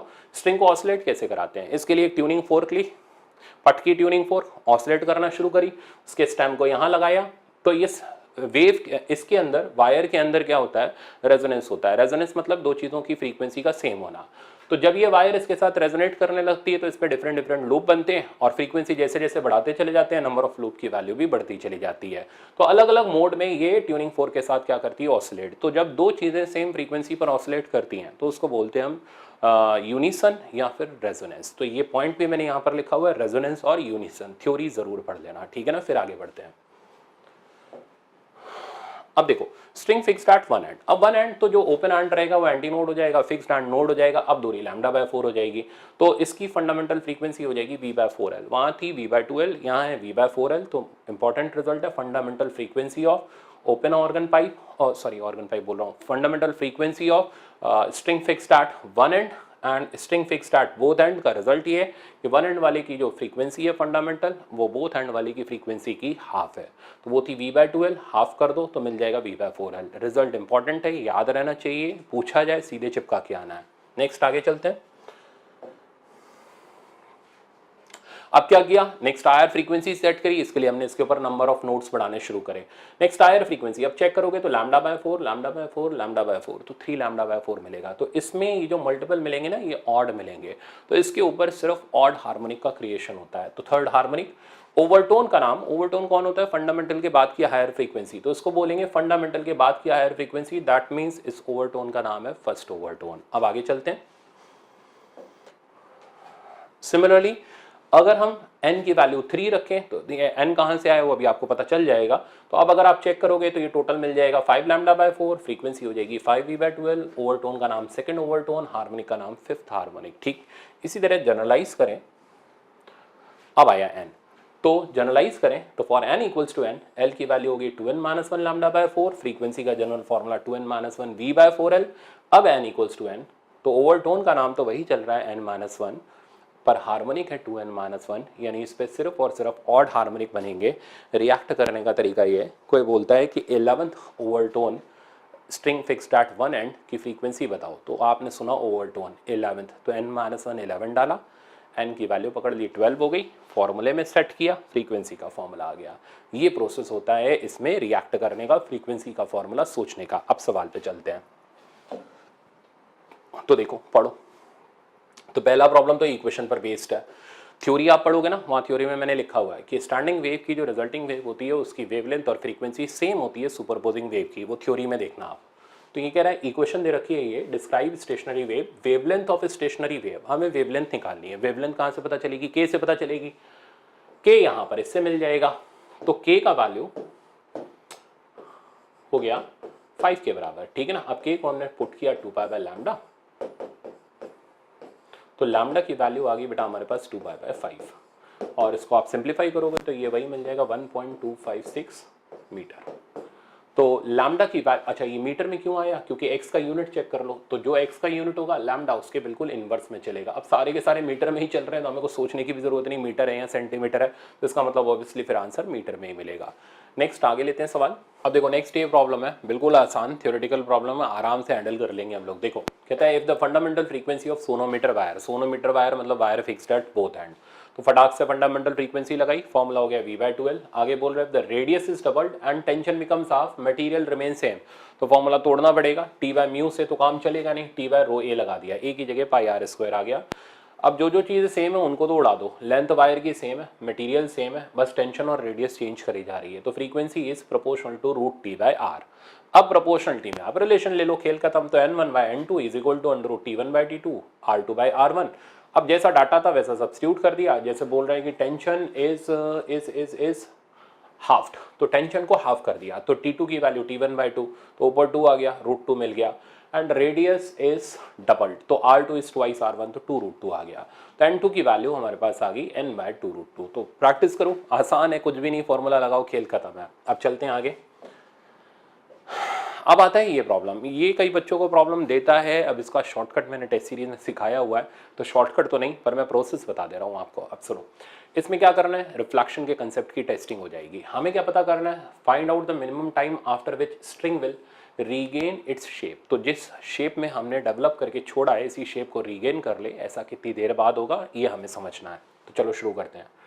तो ये वेव आगे चली, यहाँ टकराई, टकराने के बाद हार्ड रिफ्लेक्शन हुआ, नीचे से लौटी। अब क्योंकि फेस पलट चुका है तो वो शेप तो मिलेगा नहीं जैसा शेप चाहिए था, तो ये वेव यहाँ चले जा रही है, इधर चले जा रही है, चले जा रही है। अब फिर हार्ड रिफ्लेक्शन हुआ, फिर ऊपर पलट गई, अब वापस से शेप इसने रीगेन कर लिया, ठीक है ना। तो अब हमसे बोल रहा है minimum time after which string will regain its shape, तो कितनी देर बाद ये अपना शेप रीगेन करेगी हमें वो कैलकुलेट करके देना है। तो जिस प्लेस से हमने छोड़ा था उसी प्लेस पे हमें लौटा करके पूरा कंप्लीट करके उसको देना है। तो ये स्ट्रिंग वापस से अपना शेप इस जगह पर रीगेन कर लेगी जिस ओरिएंटेशन में हमने इसे छोड़ा था। अब हमें टाइम निकाल करके देना है, तो टाइम हो गया यहाँ से यहाँ, यहाँ से यहाँ और यहाँ से यहाँ तक का टाइम। तो टोटल टाइम की वैल्यू आ गई डिस्टेंस अपॉन स्पीड, कैलकुलेट करो, 4 + 6 + 2, ये तो हो गया डिस्टेंस, डिवाइडेड बाय स्पीड हो गई 2, तो 6 4 10 2 12 बाई 2 यानी 6 सेकेंड इसका करेक्ट आंसर हो गया। तो 6 सेकंड बाद स्ट्रिंग अपने शेप को वापस से रीगेन करेगी। अब टेस्ट के अंदर मैंने ऐसे बहुत सारे प्रॉब्लम दिए हुए हैं, शॉर्टकट अभी नहीं बताऊंगा, शॉर्टकट आप टेस्ट के अंदर देखना, क्योंकि नहीं तो सस्पेंस ही खत्म हो जाएगा। आप क्या करोगे, आप ये नापोगे नहीं, आप ये सुनोगे और उड़ा दोगे सवाल, वो अभी नहीं चाहिए मेरे को। आप थोड़ा सा दिमाग लगाओ, फिर सीखो उसका शॉर्टकट, तो मजा आएगा ना, ठीक है ना। तो वो आप टेस्ट में सीखना, जिसमें मैंने स्ट्रिंग एक एंड पर क्लोज कर रखी है, फिर दोनों एंड पर रखी हुई है, तो वो आपके लिए प्रैक्टिस सेशन रहेगा टेस्ट के अंदर। चलते हैं आगे। अगला कंसेप्ट है, देखो ये ओरिजिनली एससीवी का प्रॉब्लम है जो मैंने यहाँ पर रखा है, अब सीखो इसको।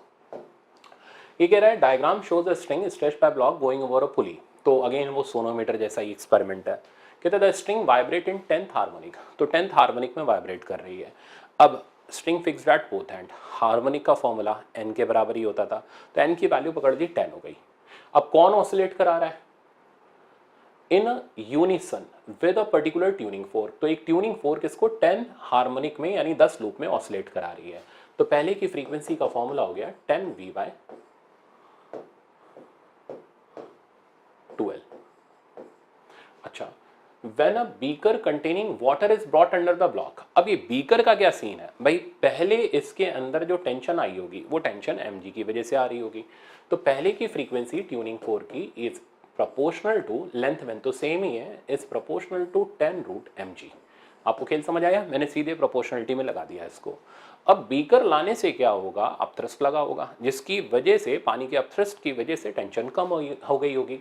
अब टेंशन कम हो गई होगी तो क्वेश्चन आगे बढ़ो, when a beaker containing water is brought under a block so that block is completely dipped into the beaker, the string vibrate in 11th harmonic. तो अब स्ट्रिंग को same tuning fork 11th harmonic में vibrate करा रही है। तो अब frequency तो वही है ट्यूनिंग फोर्क की, बस इसमें क्या हुआ, ये जो चीज है ये कम हो गई क्योंकि अब थ्रस्ट आ गया, तो ये चीज बढ़ गई, तो प्रोडक्ट जो रहा वैसा का वैसे ही रहा। तो गेम समझो यहाँ पर, यहाँ गेम बड़ा सॉलिड चल रहा है, ठीक है ना। बिल्कुल आपको अगर मैं रिलेट करा दूं तो सेमीकंडक्टर के जेनर डायोड जैसा क्या कर रहा है, वो करंट बढ़ा रहा है, रेजिस्टेंस कम कर रहा है, वोल्टेज को कांस्टेंट रख रहा है। तो यहाँ पर भी वही सीन है, फ्रीक्वेंसी वही है, ठीक है ना, बट खाली नंबर ऑफ लूप बढ़ रहे हैं, 11 हो रहा है और टेंशन की वैल्यू कम हो जा रही है। सच दैट पहले और बाद का प्रोडक्ट सेम है। तो is equals to 11 under root, अब नई टेंशन हो जाएगी mg 1 minus rho by sigma, ये अब थ्रस्ट की वजह से आ गया। अब उड़ा दो इसको और यहां से आपको निकालनी है density of material of the block. पानी की डेंसिटी आपको क्वेश्चन में अगर नहीं भी दे रखी हो, वाटर तो बोल ही रखा होगा ना, हाँ। तो डिप्ड व्हेन अ बीकर, हाँ ये रहा, वाटर इज ब्रॉट, तो वाटर की डेंसिटी 1 ग्राम पर सेंटीमीटर क्यूब पुट कर देंगे, या 1000 किलोग्राम पर मीटर क्यूब पुट कर देंगे, आंसर निकालेंगे। फिलहाल पहले सिंप्लीफाई करें, स्क्वायरिंग कर लो, 100 121 mg कट जाएगा, 1 माइनस रो बाय सिग्मा। तो 100 divided by 121 equals to 1 minus rho by sigma. तो रो बाय सिग्मा की वैल्यू आ गई 21 डिवाइडेड बाय 121, तो सिग्मा की वैल्यू आ गई 121 बाई 21 इंटू 1000 किलोग्राम पर मीटर क्यूब। अब आप आंसर इसका सिंप्लीफाई कर लो, आंसर आपको वही मिल जाएगा। 5 और 20 ले लो, इसमें कौन सा बहुत भारी भरकम काम है, ऊपर 120 ले लो, नीचे 20 ले लो, राउंड फिगर में निकाल लो, तो ये कट जाएगा, 6 आ जाएगा, 6 इंटू 10 की पावर 3। अब 6 में तो एक ही ऑप्शन तो मैच कर रहा है 5.8, तो 5.8 इंटू 10 की पावर 3 किलोग्राम पर मीटर क्यूब आया ना। तो सब कुछ आसान है अगर आपके कंसेप्ट बड़े सॉलिड चल रहे हैं, तो इस तरीके से करके आप एक अच्छे प्रॉब्लम को कवर कर सकते हो। अब चलते हैं आगे। अब अगली चीज आती है ऑर्गन पाइप, सेम डिट्टो वही कंसेप्ट है। अब ऑर्गन पाइप में क्या होता है, साउंड वेव जो होती है वो साउंड वेव लॉन्गिट्यूडनली प्रोपगेट करती है। पहले ऑर्गन पाइप क्या होते हैं, किसको बोलते हैं ऑर्गन पाइप, क्या हारमोनियम ऑर्गन पाइप है, क्या तबला ऑर्गन पाइप है, तो कौन है ऑर्गन पाइप। ऑर्गन पाइप वो होते हैं, डेफिनेशन सुन के कई बच्चों को शौक लगेगा, अच्छा ये होते थे क्या, ठीक है ना। तो आप में से जिसको पता हो वो यस लिखना, जिसको नहीं पता वो नो लिखना, ठीक है ना, ताकि मेरे को पता चले कितने बच्चे जानते थे। ऑर्गन पाइप वो होते हैं जो ऑर्गन की एयर से बजाए जाते हैं, ठीक है ना, जैसे माउथ ऑर्गन, जैसे फ्लूट, तो ये हो गए ऑर्गन पाइप। अब हारमोनियम फेफड़े की हवा से तो नहीं बजाया जाता ना, तो हारमोनियम तो ऑर्गन पाइप नहीं है। तबले के लिए भी फेफड़े बाहर नहीं निकालने पड़ते, वो भी ऑर्गन पाइप नहीं है। तो ऑर्गन पाइप वो होता है जो ऑर्गन की एयर की हेल्प से बजाया जाता है। अब ऐसे में जो साउंड वेव ट्रैवल करती है वो लॉन्गिट्यूडनली ट्रैवल करती है। और अगेन दो तरीके के ऑर्गन पाइप होते हैं, क्लोज्ड ऑर्गन पाइप COP और ओपन ऑर्गन पाइप। ओपन मतलब दोनों एंड पर ओपन, क्लोज्ड मतलब दोनों पर नहीं। ये अब ये दोनों एंड पर बंद है, फूंक कहाँ से मारोगे, तो एक एंड बंद और एक एंड ओपन होना चाहिए। तो एक ये हो गया ओपन ऑर्गन पाइप, क्लोज्ड में आगे दिखा दूंगा। फ्रीक्वेंसी का फॉर्मूला आप चेक करो, जो ओपन एंड होगा वो एंटी नोड होगा, ठीक है ना, और दो एंटी नोड के बीच में एक नोड होगा। तो चेक करना, ये बेटा λ/4, ये λ/4, टोटल हो गया λ/2, तो फ्रीक्वेंसी का फॉर्मूला V/2 है। तो open organ pipe resembles as string fixed at both end. तो कुछ नया रटना नहीं है, तो वही फॉर्मूला एज इट इज याद करो, string fixed at both and OOP के बराबर होती है NV/12। बस ये याद रखना है, यहाँ V √T/μ नहीं है क्योंकि स्ट्रिंग के ऊपर नहीं है, साउंड वेव इन एयर है जिसका फॉर्मूला √γ/T/m होता है, ठीक है ना। तो ये पुराना कंसेप्ट आपको लास्ट लेक्चर का ध्यान रखना है। अब चलते हैं, अच्छा और बाकी सब सेम है, ओवरटोन का वही रिजल्ट सेम है, हार्मोनिक का रिजल्ट सेम है। अब आपको दिखाता हूँ COP। ये होता है क्लोज्ड ऑर्गन पाइप, क्लोज मतलब एक एंड पर बंद और एक एंड पर ओपन। तो ये रिजम्बल करता है string fixed eight one and की तरह। तो इसके जो भी फॉर्मूले मिलेंगे, जो भी हार्मोनिक मिलेंगे वो ऑड मिलेंगे, फॉर्मूला जो आ जाएगा वो बिल्कुल एज इट इज सेम आ जाएगा, ओवरटोन n-1, हार्मोनिक का फॉर्मूला 2n-1। अगेन फॉर्मूला याद करना है, पैटर्न देखना है आपको नोट से, फिर आगे मूव करना है। अब चलते हैं आगे। ये मैंने दोनों की कंपैरेटिव स्टडी कर दी, तो जिससे आपको एक जगह पर देखने को मिल जाए। अगेन हम ये कह सकते हैं frequency of fundamental frequency of COP is half of fundamental frequency of OOP, जैसे वहाँ string fixed eight one and और बोथ एंड का हमने रिलेशन बनाया था। अब प्रॉब्लम देखो, एक एक्सपेरिमेंट है, इस एक्सपेरिमेंट का यूज आई थिंक 2018 में आ गया था या 19 में आया था, अब एग्जैक्टली मेरे को भी ध्यान नहीं, बट जो भी आया था भला आया था, ठीक है ना, 4 नंबर फ्री के देने वाला था। ये जो है रेजोनेंस कॉलम एक्सपेरिमेंट, इससे स्पीड ऑफ साउंड कैलकुलेट करते हैं। कैसे, बड़ा सिंपल सा तरीका होता है। रेजोनेंस कॉलम में हम लोग एक ट्यूब के अंदर पानी भर देते हैं, ठीक है ना। अब यहाँ से ट्यूनिंग फोर्क लेकर के इसमें ऑसिलेट कराते हैं, जहां इसमें आवाज आनी शुरू हो जाती है उस लेंथ का नाम L1 कर देते हैं। तो ये फर्स्ट लेंथ होती है जहां पर हमें उसके अंदर से रेजोनेंस सुनाई देता है, आवाज सुनाई देता है। तो अब टोटल लेंथ, अच्छा इसमें क्या होता है, ये जो एंटी नोड है बिल्कुल ट्यूब के अपर पार्ट पे नहीं बनता, यहाँ नहीं बनता, क्योंकि यहाँ प्रेशर का वेरिएशन होता है। तो इसलिए यहाँ और अंदर और बाहर की डेंसिटी जो होती है वो चेंज हो जाती है, क्योंकि कंप्रेशन रेयरफैक्शन में डेंसिटी का वेरिएशन होता है।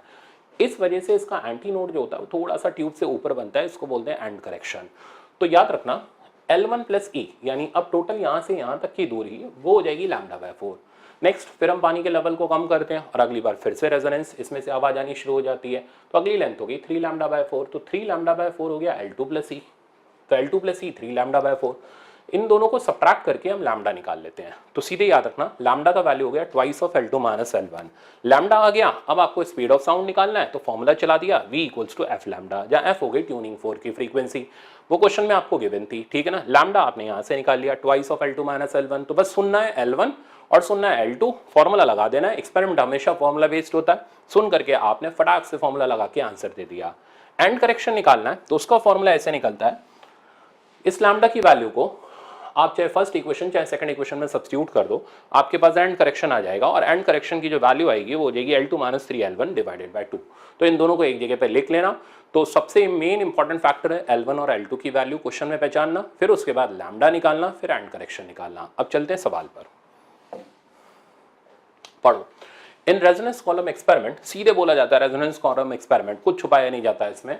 इन resonance column experiment first resonant is heard at 20 centimetre length, L1 मिल गया ना, 20 सेंटीमीटर के बराबर है। Next resonance is heard at 62 centimetre length, तो L1 मिल गया 20, L2 मिल गया 62, फट से हमने लैम्डा निकाला twice of L2 minus L1 करके 84 सेंटीमीटर आ गया। फ्रीक्वेंसी हमें क्वेश्चन में गिवन नहीं होगी।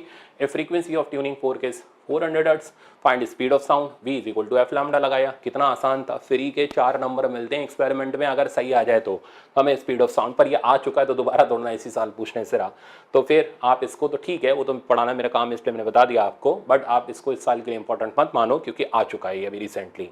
तो स्पीड ऑफ साउंड आ गया 336। एंड करेक्शन निकालना है, फॉर्मूला लगाया L2 minus 3L1 divided by 2, simplify किया, आंसर आ गया 1 सेंटीमीटर। तो ये था आपका रेजोनेंस कॉलम। अब COP OOP पे कुछ फॉर्मूला बेस्ड सेक्शन है, ये लास्ट सेक्शन है। अब देखो ये कह रहा है एन ओपन ऑर्गन पाइप, नहीं sorry, an organ pipe closed eight one and vibrating in first overtone. अब फर्स्ट ओवरटोन अब ये ऑर्गन पाइप है वो क्लोज्ड एट वन एंड है, क्वेश्चन में गिवन है, और फर्स्ट ओवरटोन है। अब फर्स्ट ओवरटोन का फॉर्मूला क्या होता था, n-1 होता था। n-1 का मतलब यहाँ से n की वैल्यू पकड़ ली, कितनी मिल गई हमें 2। फ्रीक्वेंसी का फॉर्मूला सेट करा 2n-1 V/4L, और वहाँ से आंसर हमारे पास आया, फ्रीक्वेंसी होगी 3V/4L। पैटर्न ड्रॉ किया जो मैंने पीछे बनाया हुआ था, ठीक है ना, आपको याद रखना है ये पैटर्न। फ्रीक्वेंसी होगी 3V/4L1, जहाँ L1 इस पाइप की लेंथ हो गई। Another pipe P2 open at both hand, तो अब OP की बात चल रही है, वाइब्रेट इन थर्ड ओवरटोन। अब थर्ड ओवरटोन में वाइब्रेट कर रहा, ओपन ऑर्गन पाइप है, resembles at string fixed at both hand, तो n-1 की वैल्यू 3 हो गई, n की वैल्यू 4 हो गई, 4 लूप बनाए, फ्रीक्वेंसी का फॉर्मूला 4V/2L। कहता है आर इन रेजोनेंस, तो ये रेजोनेंस में मतलब दोनों की फ्रीक्वेंसी सेम है। इक्वेट किया, पता क्या करना है भाई, the ratio of the length of pipe, बहुत ही आसान सवाल है। दोनों की फ्रीक्वेंसी को इक्वेट किया, लेंथ की वैल्यू निकाल दी, स्पीड ऑफ साउंड दोनों में सेम ही था, उड़ गया L1/L2 आ गया 3:8। तो प्रैक्टिस करना फॉर्मूला लगा करके, फॉर्मूला बेस्ड ही है बट फॉर्मूले याद होने जरूरी हैं, तब आपका ये ऑर्गन पाइप का कंसेप्ट लगता है। अब नेक्स्ट दिखाता हूं, फिर से फॉर्मूला बेस्ड है, पढ़ो। If fundamental frequency of COP is 50 hertz, then frequency of second overtone, तो COP की फ्रीक्वेंसी, क्लोज्ड ऑर्गन पाइप की फ्रीक्वेंसी, फंडामेंटल फ्रीक्वेंसी कितनी दे रखी है 50। फंडामेंटल फ्रीक्वेंसी का फॉर्मूला लगाया V/4L इज इक्वल टू 50। हमें सेकंड ओवरटोन की निकालनी है, n की वैल्यू 3 हो गई, पुट करी 2n-1 V/4L में, वहां से मिला 5V/4L, V/4L 50 है, 5 से मल्टीप्लाई किया, आंसर 250 आ गया। क्या डिमांड करोगे और, बस यही तो बोल रहा हूँ, फॉर्मूला याद कर लो, आपका सवाल कंप्लीट हो जाएगा। तो मेरे ख्याल से अब आपको COP OOP resonance column Doppler effect, beats बहुत अच्छे से आ गया होगा। अब मैं आपको देने वाला हूँ टेस्ट के प्रॉब्लम, वो आपको प्रैक्टिस करने हैं, आपका ये चैप्टर टनाटन हो जाएगा, ठीक है। वेव के जो प्रॉब्लम आपको प्रैक्टिस करने हैं वो ये वाले प्रॉब्लम है, ठीक है। मैंने कंसेप्चुअल में ज़्यादा प्रॉब्लम रखे हैं ताकि आपकी प्रैक्टिस जो जिस तरीके के नीट में आते हैं वो बहुत सारी हो जाए। अब नेक्स्ट लेक्चर जो रहेगा आपका इसका, वो रहेगा आपका वेव ऑप्टिक्स। तो वेव ऑप्टिक्स इससे कनेक्टिंग टॉपिक है, 12th वाला टॉपिक जिसमें इंटरफेरेंस, डिफ्रैक्शन, पोलराइजेशन, वो आपका नेक्स्ट लेक्चर रहेगा। फिर हम लोग चलेंगे रे ऑप्टिक्स की तरफ। Thank you so much.